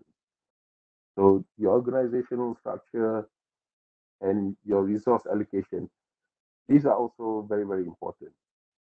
Allocating your resources, your funding, your personnel, the technology is very, very important. So if you don't know how to do it, that's where you need your local partners. I can't stress enough, when you go into a market, you need to be able to have a proper local partner who understands how you want to bring in the product and how you want to attack the market so that they can assist you to customize it into their market. So it always plays an important part. And if you don't have a strong partnership, that can be, a make or break, I would say. Yeah, I Because think I will yeah, agree with Encik Khairul, right? When we talk about emerging market, we yes, cannot yes, ignore the political, social, and in terms of the yeah, Asian. Again, and then there is a lot of opportunity actually in the Asian market that we haven't yet to explore yes. that way. Uh, Having okay. 10 countries and 600 million people is a huge opportunity. So they need to understand that. Yeah, Yeah, exactly. Okay. I think in the interest of time, yeah. okay. Yeah, I think maybe you can move to the next session. But nevertheless, if there is any question later, I will pop up in the during a Q&A on the last moment if we have. All right. Thank you. By the way, yeah, thank you. Thank you to all the speakers which are providing more insight and sharing experience, especially of course in the topic emerging a market and standardization strategy. But nevertheless, our session not yet end yet. Next, we will have a next session. Will be a sharing from our ex-student of EMBA 24GB. So of course, we will touch base a bit topic recover to the example of the best practices related to the business strategy on the various aspect of industry. So without further ado, I will move to our first speaker, which is Encik Imran, to talk about his case study. I will start on my case studies related with the market entry, related with the Alipay outlook in Malaysia. So basically, Alipay is actually an apps is a mobile payment that actually we can store in our telephone or even smartphone to make a payment. All right, just a brief introduction. So basically, the Alipay apps is actually launched in 2004 as a third-party payment platform in China. Okay, so basically, it starts from China. So since the China is actually embarked to emerging market, focus on the international global business strategy, that's where those the Alipay apps actually introduced to the Malaysia.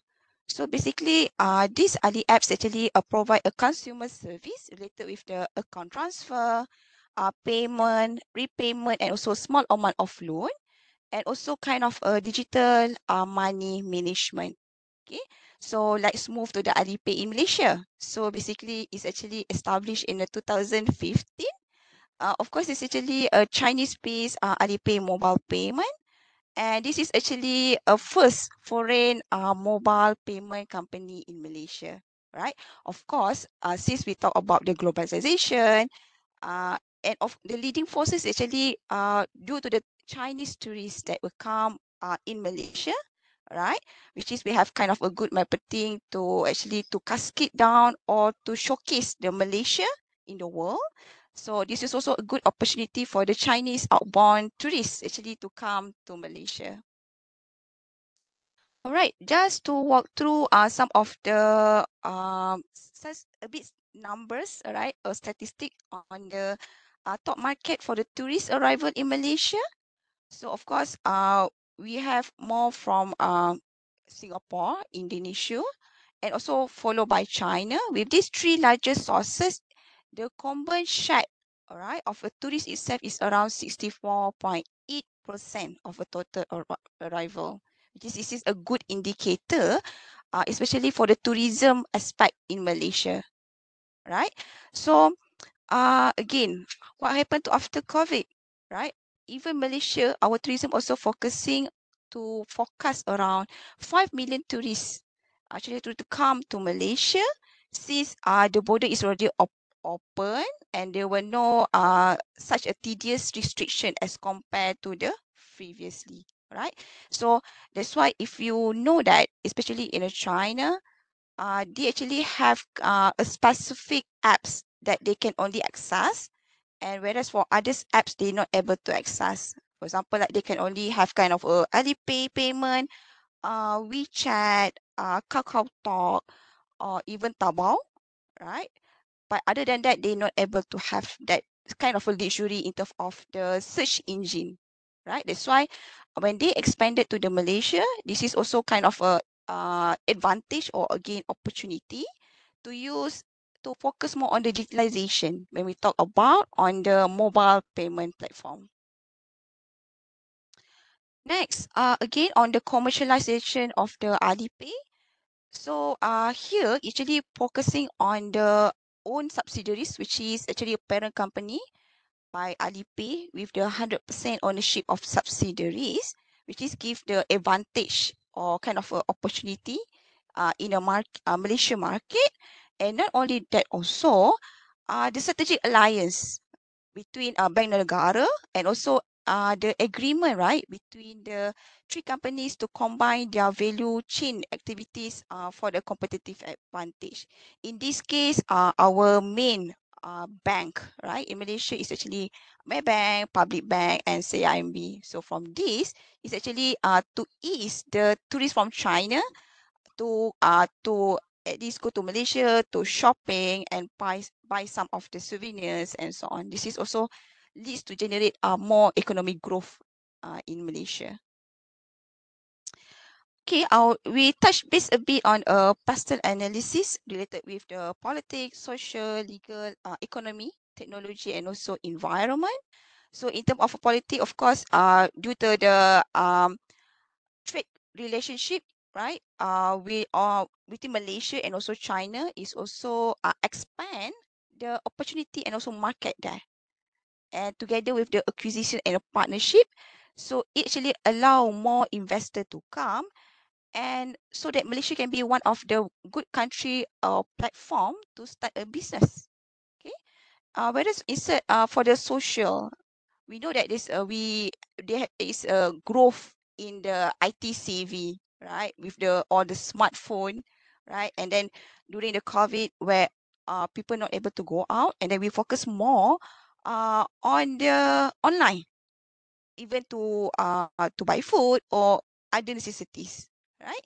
And then also again changing on the social trend, rather than previously we need to go to the shop physically, but now there is actually a platform for a people or a buyer to find via online shopping. And of course, here will be on the internet penetration that actually give a huge impact or a leading driver, right, for the Alipay to actually gain some of the market share in Malaysia. Okay, when we talk about a legal, yes, there is of course again counterfeit, because when we talk about apps, it's also kind of the apps out there that maybe can have similarity a bit, but of course this is also important to make or to meet the business compliance. So again, from the economy perspective, this actually a big impact on the macro economy. And since right now we actually more into the e-commerce, right? And of course, the technology evolve, and also it going to expand later. And yeah, technology, who can deny that now? Because we actually more focus on the digital technologies. We talk about what big data, AI, technical advancement, and again, QR code. Because basically QR code is actually mainly used in China, but of course in Malaysia, there is a room of improvement, or there is opportunity in fact, right? To use a QR code during to make a payment and so on. Okay. For the environmental, yeah, when we talk about e-commerce, it's actually talk about a technology development and so on. Okay, so more or less we also being the respective to our environment, to our earth right now. Right. When we talk about again on the benchmarking, right, or Alipay towards Malaysia mobile payment market penetration, of course, the emergence of e-wallet, because again, when we talk about Alipay, there will be a lot of mobile payment out there, right? And then also when we talk about a different kind of apps, and then the partnership with the bank itself, how that can be support, so that this bank together with the apps to integrate together, and again to satisfy the user satisfaction. Okay, so you also can see the overall the economic or top e-wallet apps in Malaysia from the 2017 or 2019, and these apps also will of course again merge and later part it will going to expand later. Okay, so again towards payment instrument is also very important. That's where earlier on I talked about the strategic alliance with the banks, right? Because both parties need to be aligned together for to allow such the e-commerce, all right, to be success or stable. okay, in each of the country, okay, because we foresee that it will be a strong growth with a larger seller platform, because more instead of on the physical payment, everyone actually move into a online platform. And of course, with a high average spend, this is allow for a buyer itself to make kind of distinguish, or again, they also will do a market research itself, all right, especially for the social shopping growth, right?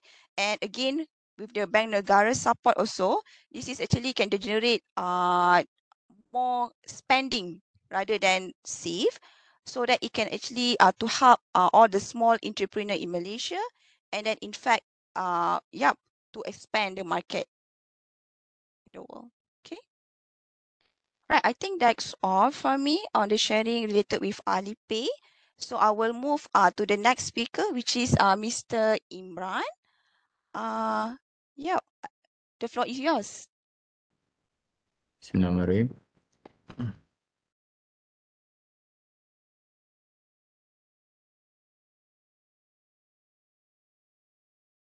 Okay, this book, the first New York Times best-selling advice guru, which is Dr. 𝗕𝗨𝗦𝗡𝗘𝗦𝗦, present a practical and inspiring guide to overcome life's 7 biggest crises.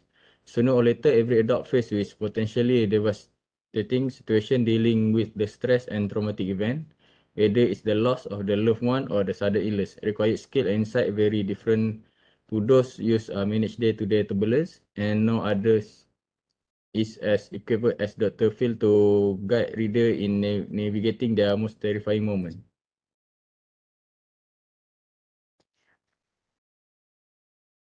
Okay, firstly, Japan after World War II. First is the adoption of set universal, and then the market-friendly economic policies.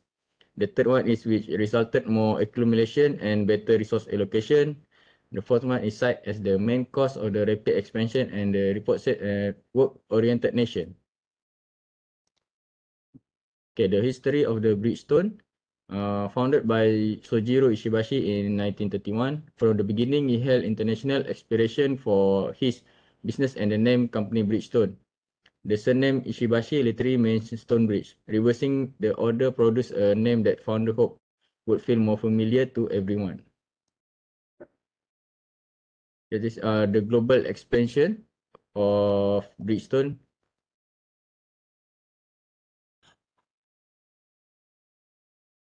Okay, in the Icon Plant, USA in 1999. Poznan Plant, Poland, started operation in 2000. The Shenyang Plant in China started operation in 1999. And then the Formula One team racing on a Bridgestone tire wins the F1 the company's second year in F1 racing in 1998.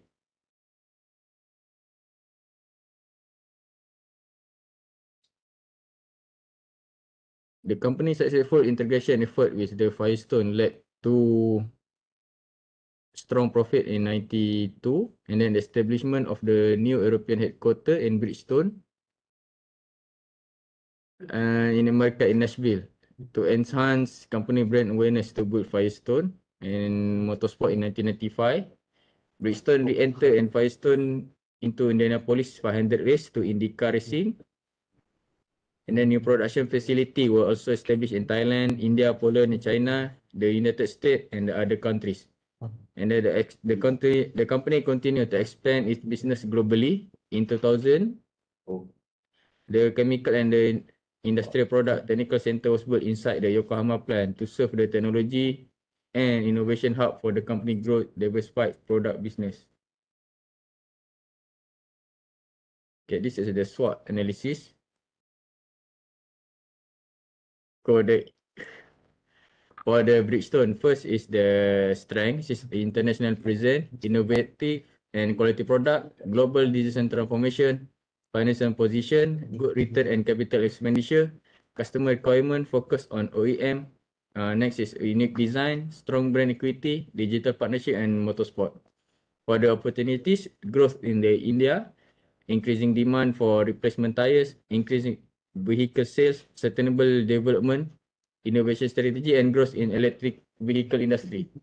For the weakness is expensive tire, many terrains, employee attrition rate, less flexibility, one nation dependent, and product failure. For the threat is strong competition, availability of cheaper product, raw material cost, and the ransomware attack. Also, last one is legal procedure.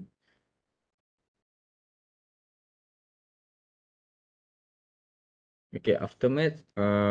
Which is trademark, camp, and perceived approach. The field divide this life-threatening event into the 7 categories, which is including loss, fear, and adaptability, physical and mental health. And then they teach reader how to take control each case. He identified the different problems that can arise during the crisis, from the force change plan to the fraud emotion to the indecision, and show how to overcome step by step. And real life book offer advice both preparing for the extreme moment and then for the dealing those situation that occur absolutely no warning, sensible yet reassuring.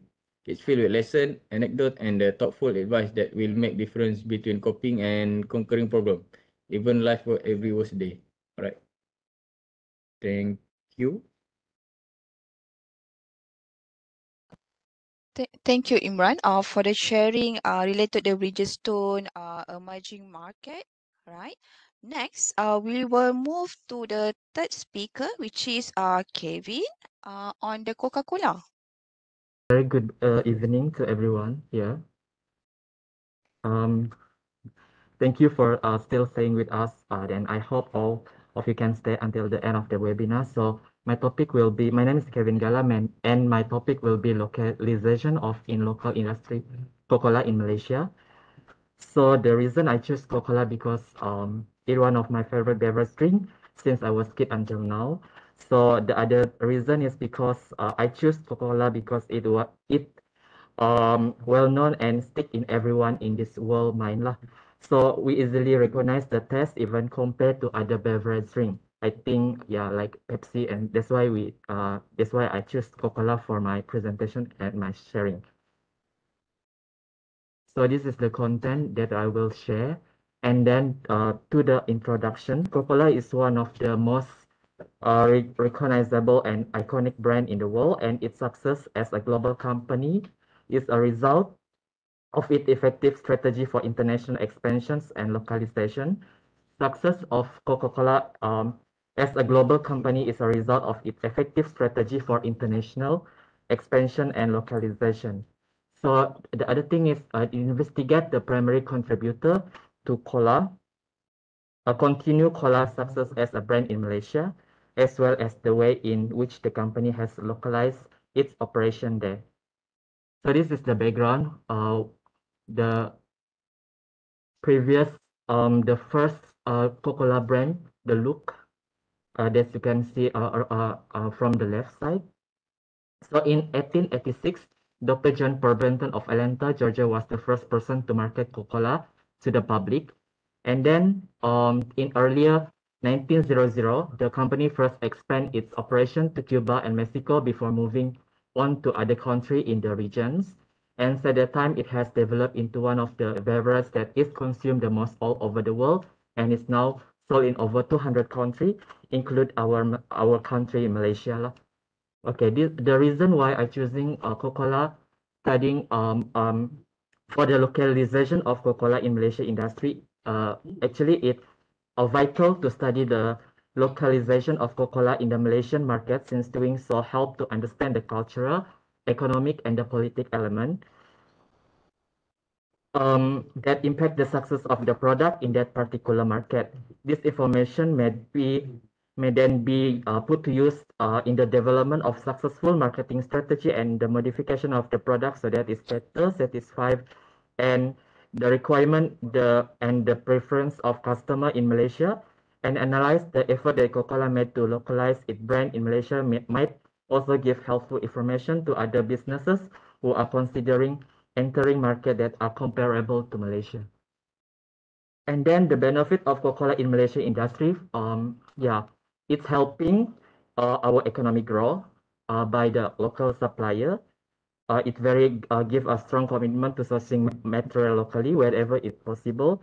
And this also support the local supply chain and provide business opportunity for local supplier. The second will be the community investment.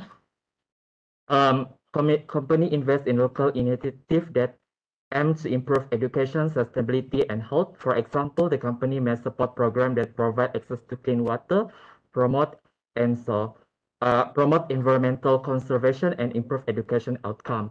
And the third will be the brand recognition. The Coca-Cola brand is recognized globally, and these recognitions can have positive effect for Malaysia. The company present in the country can attract foreign investment and tourism, helping to drive economic growth and create new business opportunity. And the last will be the tax revenue, that Coca-Cola operation in Malaysia generate tax revenue for the government, which can be used to fund public service and infrastructure projects. So the company contribute to the government tax revenue, can support the country overall economy development, and help to improve the standard of the living of Malaysians. And then the strategy of Coca-Cola for the localization. It's one of the key strategy that contribute Coca-Cola success in global market, and it focus to the localization itself. So for the product offering, to cater to the local tester, Coca-Cola has introduced unique product in Malaysia, such as the 𝗕𝗨𝗦𝗡𝗕𝗦𝗦 soda, which is traditional Malay tea-based drink, and Ribena, and a blackcurrant-based beverage that is popular in Southern Asia. These offering reflect a strong understanding in the local market and a willingness to adapt to the local preference. And then the second, marketing campaign. Coca-Cola also run cultural relevant marketing campaign in Malaysia, such as the Tak Adalah Bored, Don't Be Bored campaign, which positions the brand as a fun and refreshing beverage for all occasions. And then for the packaging, Coca-Cola product in Malaysia feature locally tailored package with design, graphic, and language that appeal to local customer. And distribution channel, Coca-Cola has established partnership with local distributor and retailer to ensure that their products are easily accessible to consumer throughout Malaysia. And lastly, the community engagement. Coca-Cola is also involved in variety of community initiatives in Malaysia, such as sponsoring events and supporting local causes. This not also help the brand build a positive image, but it also help the company connect with local communities and build lasting relationship with the customer. Overall, Coca-Cola localization effort in Malaysia help the company establish a strong preference in the market and connect with the local consumer on a deeper level. Their effort has contributed to the brand continued success and popularity in the region. And for the conclusion, Coca-Cola localization effort in Malaysia have been successful in establishing a strong presence in the market and increasing its popularity among consumers by offering local flavor, using culturally relevant advertisement, and promoting a healthy lifestyle. Coca-Cola has demonstrated its commitment to meeting the needs of the local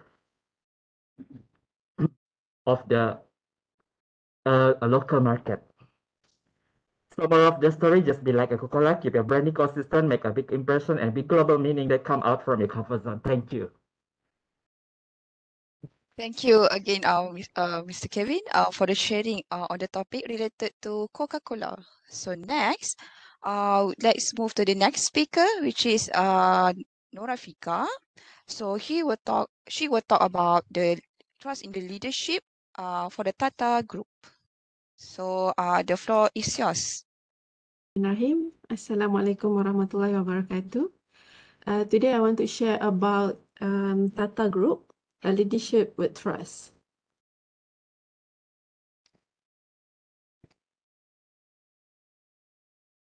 Alright, this is the topic that I want to cover. Okay, so for introduction, the Tata Group is a Mumbai-based Indian multinational conglomerate founded by Jamsetji Tata in 1868. Their product and services are in over 150 countries. The main investment holding firm is Tata Sons, and the combined revenue of all Tata firms was 128 billion in 2021 to 2022. And this is the value and purpose of the company. They are an innovative brand actually, and they always been a value-driven organization with the mission to enhance the quality of life of the communities. It based on a leadership with trust. They have 5 core values that underpin the way that they doing business, which is integrity, responsibility, excellence, pioneering, and unity. This is the key people. The company is led by Ratanaval Tata, the Chairman Emeritus, and Natarajan Chandrasekaran, he is the Chairman of the Board of Tata Son and promoter of all Tata Group companies. Tata have many diversification of their business portfolio. It ranges from automotive, airlines, technology, beverages, communication, hospitality, and so on. Okay, on March 31st, 2022, there were 29 publicly traded Tata companies with total market value of 311 billion. Tata Consultant Services, which is TCS, this is the first Tata company that offer full range of IT services, from cloud to AI to cybersecurity and even blockchain. TSC serves the largest IT services, and it does battle with IBM for the world #1 in IT services and consulting company. Okay, based on the SWOT analysis, we can see that Tata has a strong brand portfolio and a leadership and ethical governance model. They also have weakness, although they are growing day by day. The structure of the company is becoming more complicated because of its continuous marching to diverse business units. And as the opportunity, Tata grows in global expansion to catch new clients and increment its market share. So if let's say they go for further development in AI, it will increase its competitiveness compared to other competitors. And the threat, the business environment, competitors from digital players such as Amazon, Google, Microsoft, this can put upward pressure on their performance. As an emerging market leading company, the philosophy of this company always focusing to the owners, not to the owners itself, but equally in those of their employees, the customer, and the country as a whole. Therefore, we will examine 3 perspectives of business strategy that make this company is successful until today. The first one, we're going to look at the leadership. Rata Tatan, the leader of this company, is an Indian business pillar of industrial environment in India. They have good qualities of leaders. Among that is a visionary, risk-taker, and also philanthropy. During his career, the government of India honored Mr. Tata with the highest civilian awards, which is Padma Bhushan and the Padma Vibhushan. So he is very visionary. When he joined the group, he always wanted to be global. And even though there are many oppose him,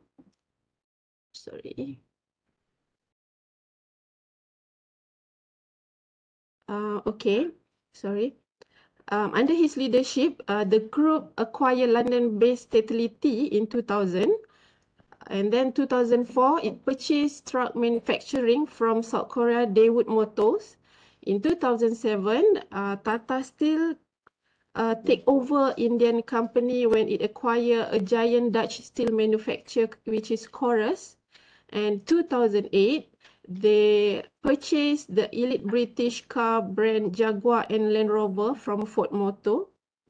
And today, half of Tata revenues come from overseas. He also a risk taker. He made a big move like launching the Tata Nano car. But however, this car is discontinued by company due to the poor response. However, they are planning to reintroduce the micro car. Technically, will relaunch in 2023. And Ratan Tata, also known for their humility as one of the largest philanthropists, because he actually donate around 60 to 65 of his income to the charity. All right, the second strategy is culture. Tata culture highlight about philanthropic trust. There are 5 core values, which is integrity, responsible, excellent, pioneer, and unity. Since Tata have many companies, they use this as a Tata conduct, and Tata believe when they giving back to the society, they use Tata Trust. Hold on, Tata Trust to implement all the CSR activities. For example, Tata still spend around 5 to 7% of its earning after tax to the CSR. And also the Tata motto, they make a scholarship program for higher education children's, and Tata Global Beverages, they gave commitment of their share focused to the needs of special able children. All right, the third strategy is people. Tata have 935,000 employees. So it's a big number, and they have the strategic management group, TSMG, who handle all the stuff. And they give many benefit in terms of career development, that all this strategy can build the trust that show the company care about the employee development. All right, in terms of the growth, the sustainability, the chairman very optimistic about the growth. The future strategy will be based on digital, energy, supply chain, and health theme. They want to leverage the existing platform and set new standards in technology, sustainability, and development. And as a conclusion, through my presentation, I just describe how we can see the leadership of Tata Ratan brings the company as the most Indian and international brand at the highest level. With the tagline "Leadership with Trust," this value create a stable foundation for employees and their organization to adapt and thrive in times of continuous change. They also imbibe a very relevant sense of social responsibility right from the start towards the society and the nation. The group is a shining example that shows that CSR and business strategy towards people and the planet will make a global expansion and internalization. All right, and for last, the CSR also benefit the companies through promoting a positive public image while creating a workplace with satisfied employees. This is the quote from Tata Ratan: "Trust connecting all of us with the world." And with that, I end my presentation. Thank you. Thank you, Afrika, on the sharing related with the leadership with trust from the Tata Group. Next, let's move to next speaker, which is Aiman. Everyone. So now I will be sharing about the car sharing industry, and actually I just involved in this field, and I think it is something that is interesting and need to be exposed more towards the people. So without delay, let me share with you.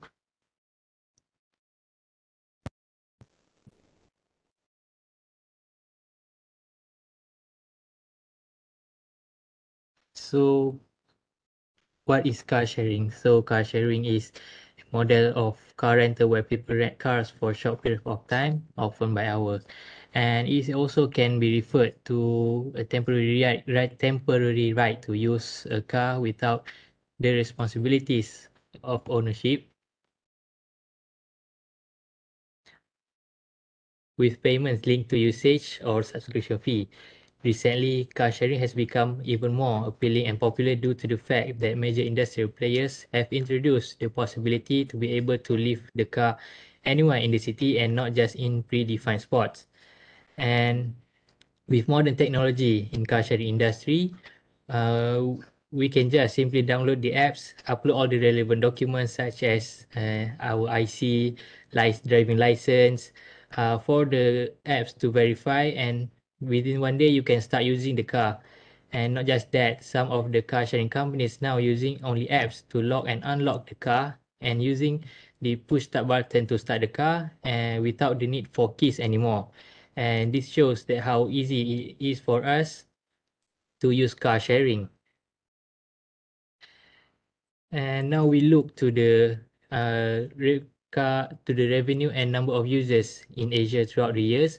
And we can see that from 2017, the net revenue is 2.5 billion USD, where it is increasing each year, except in 2020 until 2021 during COVID, where people movement were restricted, so not many people can use the service, that lead to the declining of the revenue. But since last year, revenue start to thrive back, where it able to generate 4.12 billion USD, and it is predicted that the revenue will keep on growing throughout the years, where the revenue will reach up to 6.28 billion in 2027. And now, and looking at the number of users also, we can see that the number will keep on rising. And even during COVID, the number is still increasing. And as last year, there have been 25.9 million users around Asia, and the trend same as revenue, the graph will keep on going up, and it is predicted by 2027, the number of users will reach up to 32.9 million, and this shows that people are more exposed and interested with this kind of service. And looking at the example of car sharing companies that have in Malaysia, and there are already many companies that provided this service in Malaysia, and they are quite, and here are some of the example of the companies that are quite well known among the people that are already familiar with this car sharing industry, such as Soka, Trevo, Goka, Movebuy, Hertz, and many more. And there is also some other company that interested in entering Malaysia market. For example, a company called 𝗓𝗓𝗕𝗓 from the Middle East would like to start their business here. And now we look at the difference between car sharing industry and e-hailing. Firstly, car sharing is more cheaper than e-hailing. For example, the average price when you rent a car for 1 hour is around 12 ringgit. And I'm not talking about any specific car, I'm talking about the average for the overall numbers.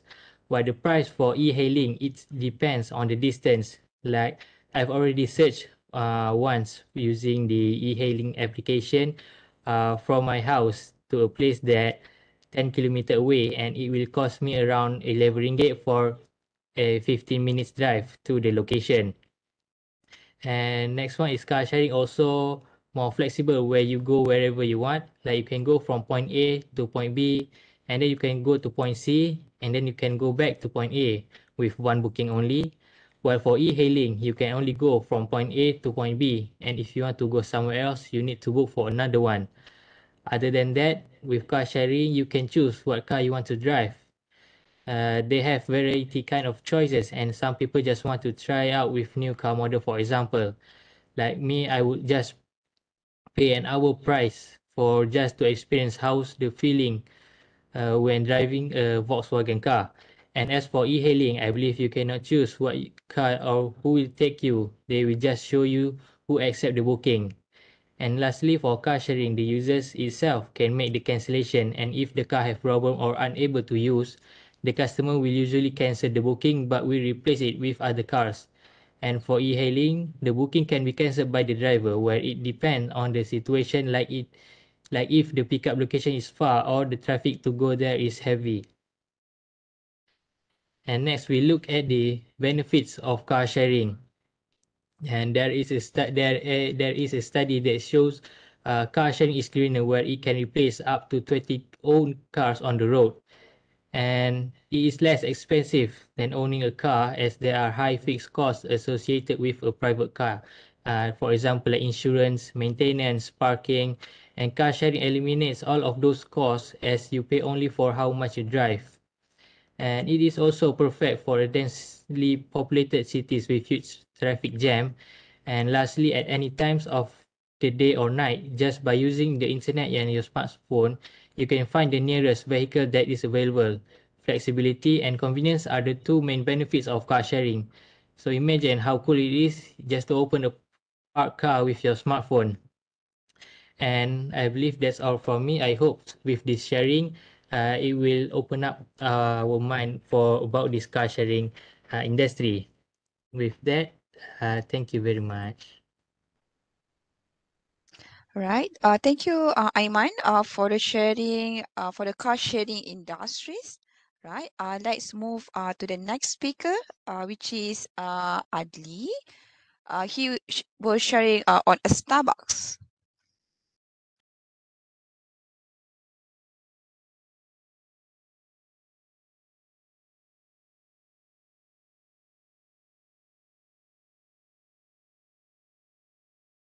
November 1998 until now, there are total of about 356 stores nationwide, serving as 𝗪𝗧𝗥𝗕𝗦𝗡𝗕𝗬 Limited. So these are the aim and objective of Starbucks Coffee in Malaysia.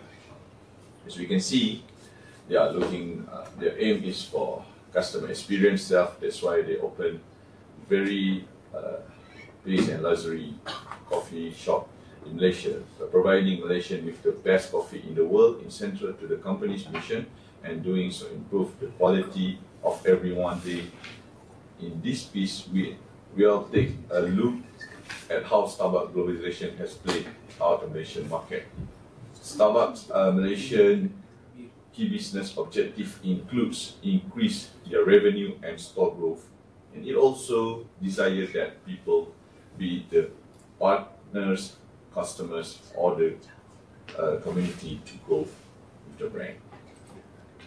So as you can see, these are the findings. During COVID-19 pandemic has posed significant challenges for Starbucks Malaysia. For example, like shortage of staff, and also cutting down store hours because of pandemic. They cannot run the operation like normally before. So pandemic has a negative impact in the company financial performance.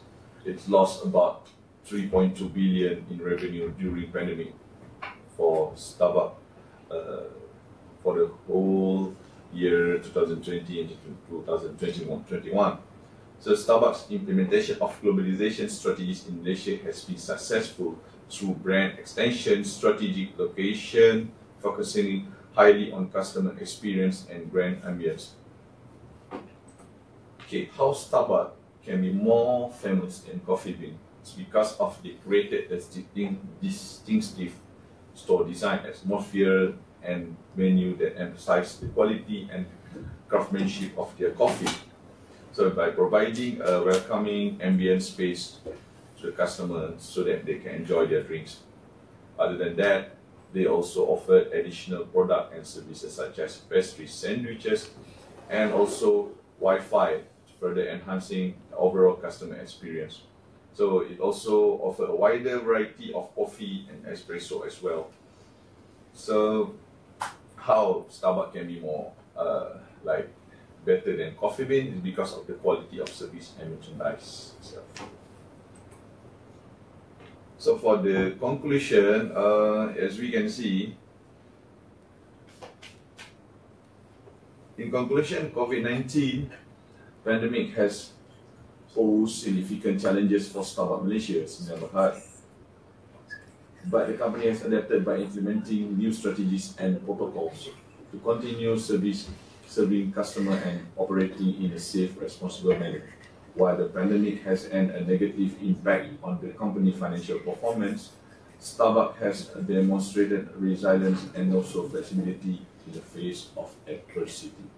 In conclusion, Starbucks implementation of globalization strategies in Malaysia has been successful in adapting its global brand to local conditions and appealing to local customers. Through customized menu offerings, local sourcing, community involvement, and also store design atmospheres that reflect local cultural manners, Starbucks has created a unique and appealing Starbucks experience in Malaysia. This will help the company to build strong connection with a local customer and establish a positive reputation in the Malaysian market.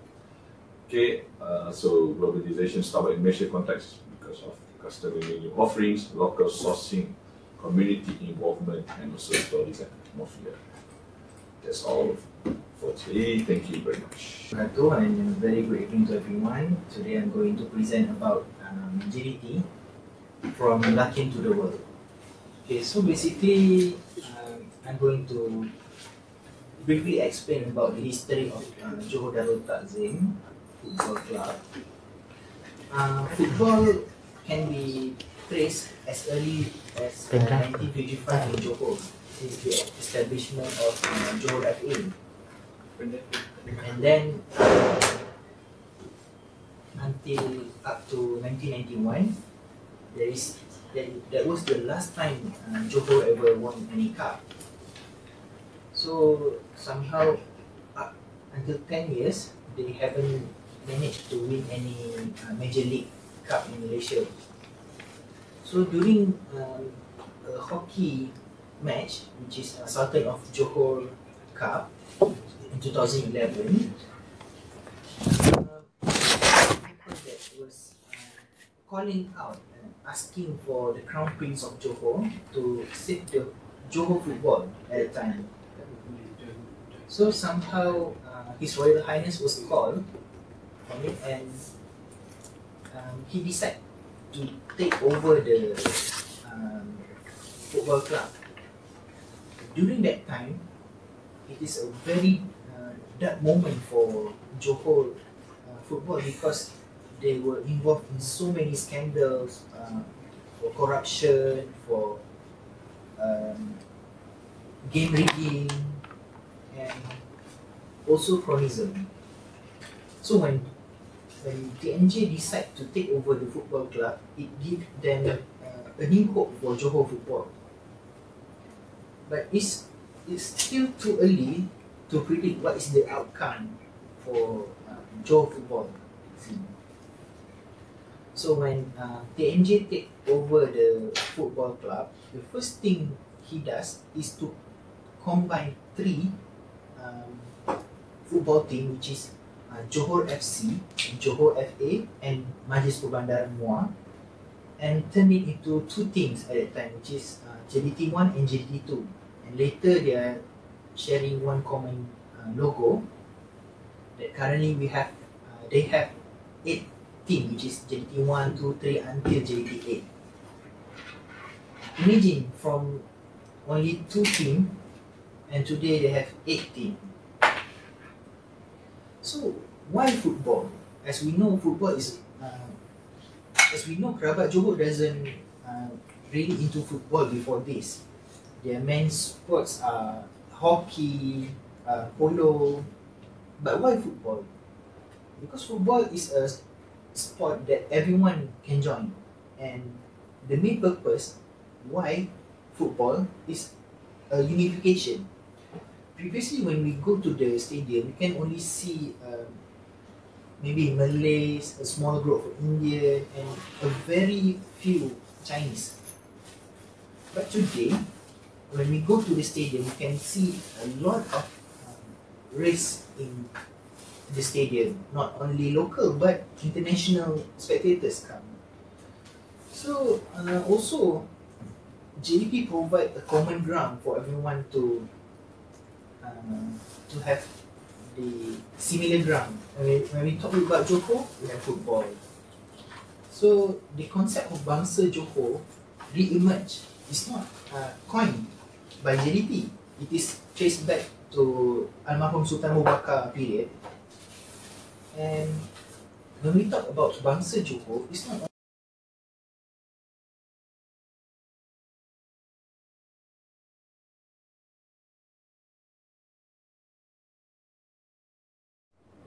okay. After TNJ take over the football club, one of the drastic moment in Malaysia, not only Malaysia but internationally, is he signed up a player which is Pablo Aimar, who is a legend who played for Valencia, Benfica, and eventually Messi publicly confessed that Pablo Aimar is his idol.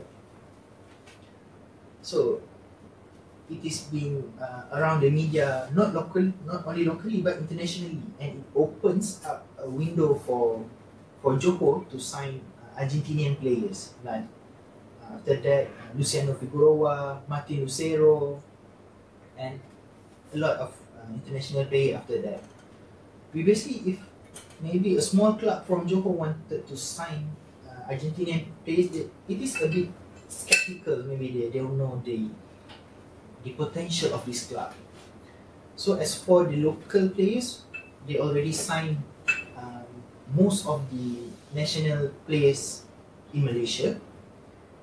And interestingly, for Safi Salih case, at that time he was playing for Pelita Jaya Indonesia, and at that time Indonesian league is at risk of being banned by FIFA.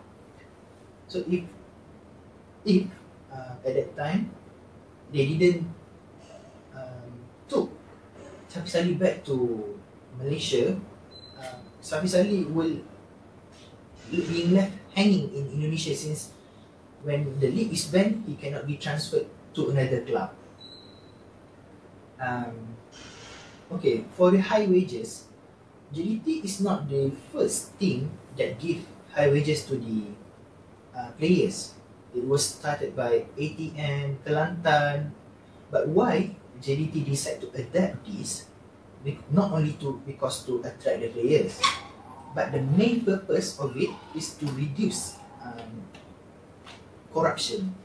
Because when the players wages is paid on time, everything, he doesn't have any reason not to play good or take some bribe to rig the game.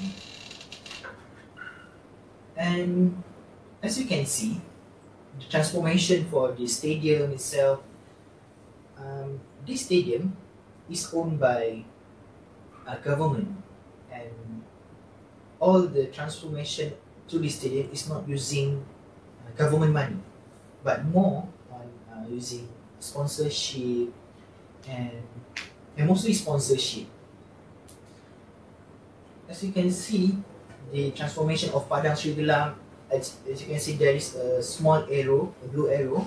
It is a small Astaka Sri Gelang, and you can see what happened. It changed into an indoor training facility that they have artificial turf and a few different football field to imitate a different situation, which is they have from the finest quality of turf to the lowest quality of turf. And our Stadium Sultan Ibrahim Lakim is one of the, to me, is a magnificent change done by JDT, because as you can see, the location of Sultan Ibrahim Lakim Stadium actually was suggested to build on tanah tambak in front of a land that facing Singapore. So imagine stadium atas air menghadap Singapore. Wow kan? Tapi at the very last moment, they changed the stadium location to 5 kedai gelang patah, which is at that time basically hutan tempat jin bertendang lah senang kata.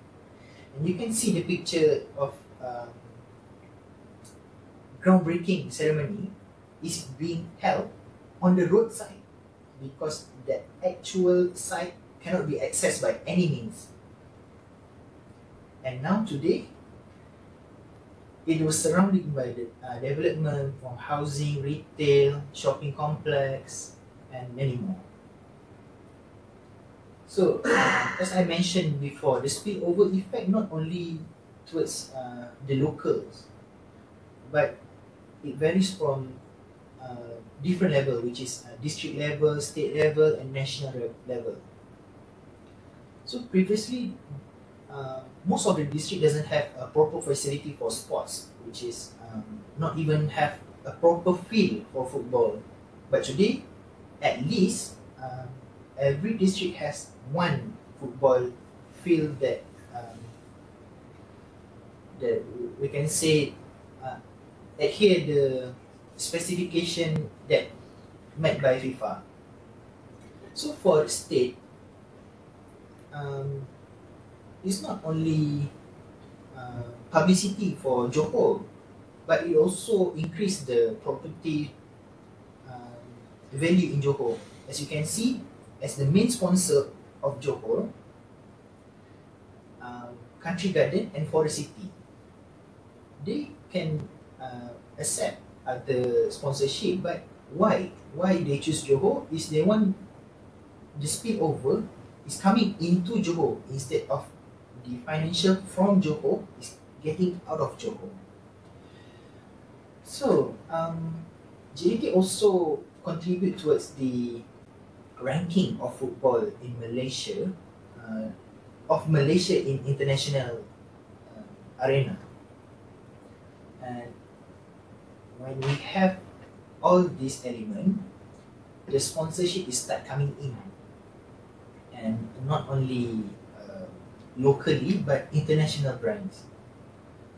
And as you can see, the jersey kit itself, at one time there is a fight between Nike and Adidas, and there is a what we call it, a small rival between them to sponsor the JDT kit. So for the players itself, not only they were given the best training, the best surrounding, welfare, and the salary is high, but they are given exposure to play among the best.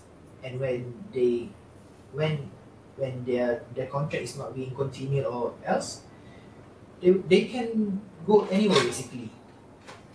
And for the sales part, not only jersey sales, but the corporate box and season pass is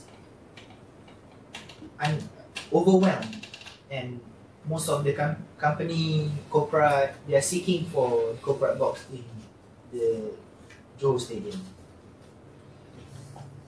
So I skip this one. And okay, for the branding, so Johor Darul Takzim not only have football club, but under JDT branding they have ice hockey, netball, esports, and many sports is coming in. And eventually we want one day, when we talk about Johor Darul Takzim, people will associate it with world-class sports and in international arena. And that's all from me. Thank you so much. Assalamualaikum warahmatullahi wabarakatuh. My name is Anas bin Arshad, student of Global Business Strategy of the EMBA 24 JB Group UITM, Campus Pasir Gudang. Under the topic of bringing the farm to Bursa. Ladies and gentlemen, I would love to ask myself and fellow listeners and viewers, have we or have we not gone through the website of this particular brand, which we often see in the aisles of supermarkets or even small retailer shops nearby our houses? Yes. Now, just to share with you all today, Farm Fresh was established by Mr. 𝗪𝗧𝗕𝗜𝗓 under the name of Holstein Milk Company Sdn Bhd, which currently is named or known as Farm Fresh Berhad. This company was founded by a Malaysian man, came from Perak, which spent more than 20 years in the corporate segment of Malaysia, earning more than $500,000 a year. But he felt the urge of going to the dairy milk industry of Malaysia, as he sees that many retailers and sellers are using powdered milk as the basis of the product. And his background from the rural area, from the kampung in Perak, his family, his father was a rubber tapper, who was a farmer. So he felt an attachment towards agriculture. So he did a massive jump between industry, joining agriculture. In the early stages of his company, he obtained a small piece of land in Kota Tinggi, which later then Tulakin. And Initially, he started with 60 imported cows, but now currently he owns more than 3,000, nearly 4,000 cows between Malaysia and Australia. And you can see here on the screen, there are 8 farms, 6 in Malaysia, 2 in Australia.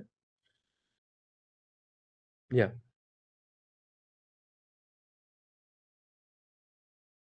And critics see that they were asking whether his decision was fine or not. But now I suppose it is defined and determined that his decision joining the agriculture market was a good one. And initially, the funding for his company was not done pretty well, but later on, Khazanah Nasional invested quite a bunch into the growth of his company. Now, and currently, just in the recent 2 years back, Farm Fresh was awarded by the ACES Award 2021 as Asia's best performing company, which later then, just last year, they received 2 awards, Putra Brand Award by Platinum Award in Beverage, and then Putra Most Enterprise Brand of the Year under the dairy category. Now, what is the competitive advantage of or competitive strength of this company?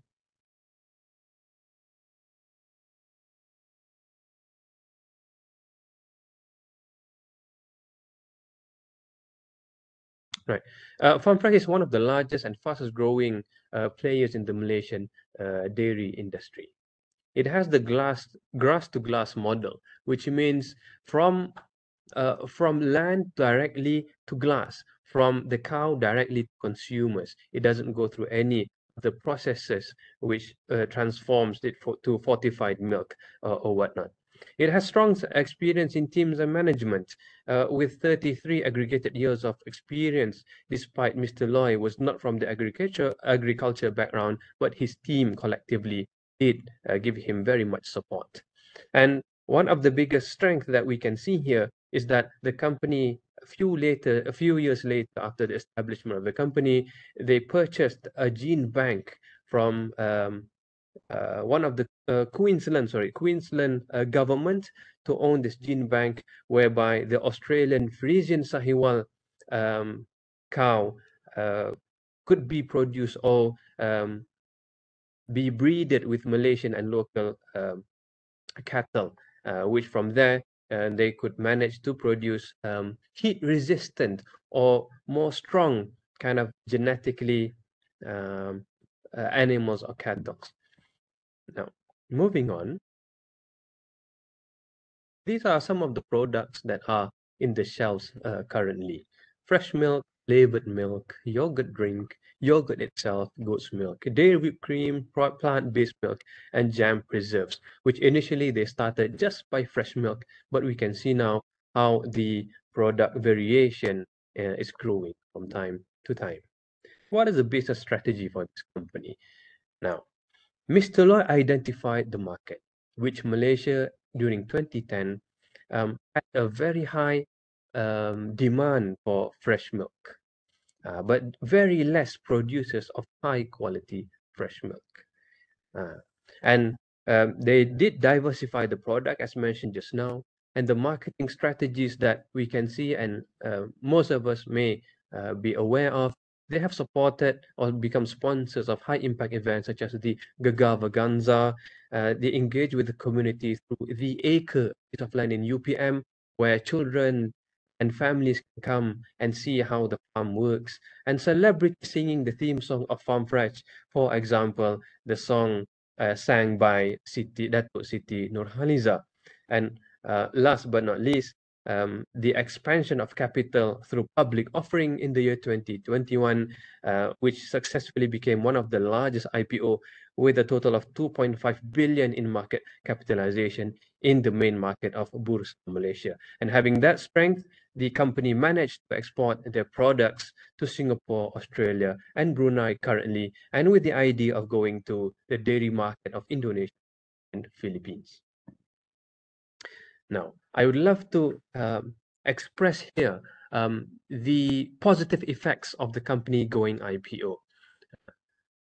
Initially, having much market share or having much capital, it enables the company to increase its working capital with whatever that operations they are going or managing currently. And it does strengthen the position of the integrating producer of dairy products in Malaysia. It gives them strength to integrate more processing facilities of their current farms and to establish new dairy farms, to establish new manufacturing, to increase the capacity, and later on future expansion towards other regional markets such as Indonesia and Philippines. Now, ladies and gentlemen, Indonesia and Philippines is a very high probability for Farm Fresh to have a very strong footprint because the demand is very high for fresh milk over there, and there are very less producers of quality milk for those regions. And eventually expansion of their Australia facility is something that cannot be oversighted. The ESG efforts of this company, the company chose 9 SDG goals from the United Nations, which later then clustered into 3 ESG efforts. The first one is quality dairy. Secondly, the building stronger communities, and thirdly, to build a healthier planet in overall. Now, quality dairy. Healthy products, all of the products are free from preservatives and coloring. The animal health care and welfare is well managed, where the animals are fed with grass planted on site. The grass are free from pesticides and organically fertilized. They have routine hoof caring and trimming, and the farms have effective evaporating and cooling systems, which makes the cows more healthier, which positively impacts the company's business, whereby it lowers the cost of medicinal care and eventually improves milk yield through animal improve of well-being. And secondly, building stronger communities. The company have well established their network with surrounding communities, where students from local universities have been having intern programs with them. In the year 2019 alone, there are 116 students working together and learning from Farm Fresh. Employees are taken or involved from rural and undeserved communities with the stupendous 72% of their workforce, and home dealer programs, which accumulates to 134 million ringgit, where 80% of them are micro entrepreneurs from females. School milk programs with 74 million packs have been provided to schools with engagement of the government, and of course it does support the surrounding partner farmers with the income of 3.2 million ringgit. So we can see how this company is really giving benefits to the surrounding people and the surrounding communities of them. And last but not least, healthier planet. This company treats animal waste. They reduce dependency of chemical fertilizer, reduce animal waste discharge to landfills, and recycle rainwater and chemical fertilizers, and flushing of barns using rainwater, and using Tetra Pak, which is a trusted packaging company that use fully recycled materials. Now, what are the lessons learned from this presentation, ladies and gentlemen, fellow friends and respected listeners? Number one, funding. Now, people see that going IPO is something very big and has its risk. However, the decision of Farm Fresh going IPO, it was driven of their business model. They wanted to grow, they wanted to establish better business. However, with limited amount of resources, monetary resources, they had to do something about it, right? Just prior to going IPO, the company was squeezed with high price cost of feeds for their animal, for their cattle, which eventually we see how the company is growing with that decision of going IPO. And Mr. Loy, having the passion of business in the segment, made him resilient. Besides, people really asking him. Even some were saying he was going out of his mind, jumping from companies like Panasonic and Sony to people of farm. Perseverance, going through hardships and taking risk, even though the risks are well calculated, and God willingly, the decision was fine. And selective in developing a functional team to leverage strengths from the team members is something that has to be done correctly, and the clear direction from the management of the company is something that we can see, and I suppose that everybody would agree, looking at the growth of this company, is something that has gained trust and confidence from all stakeholders. I believe that will be my presentation for today. Thank you very much, and I hope I have given some benefit to all of you. Thank you. Assalamualaikum. Thank you, Anas, which is our last speaker for today, sharing on farm fresh, right? So, yeah, this is actually conclude our webinar, right? So, throughout our series session for today, we learn, of course, a lot related with the speakers' experience. We gain more knowledge and insight, right? Especially on the emerging market, together with a series session again for all of our 8 speakers from EMBA 24JB. Okay. So by the way, on behalf of UiTM Johor, we would like to thank you to everyone, all our audience which stay with us from the beginning to the end, which is we feel appreciated. And also a special appreciation to our coordinator, Dr. Tahira, for her support and guidance, and also all the team of EMBA 24JB, and support staff, right, which is directly and indirectly involved on this organizing this webinar. Okay, so it's actually a great pleasure with you, and we all hope that all the audience will get some of the knowledge and learning, and of course to enjoy with the topic of this webinar. Okay, so by the way, don't forget to fill in the attendance, right, so that we can actually send out for the e-certificate later. Okay, without further ado, I shall end our webinar. Thank you, everyone. I look forward to see you for the next webinar. Thank you and take care. Assalamualaikum.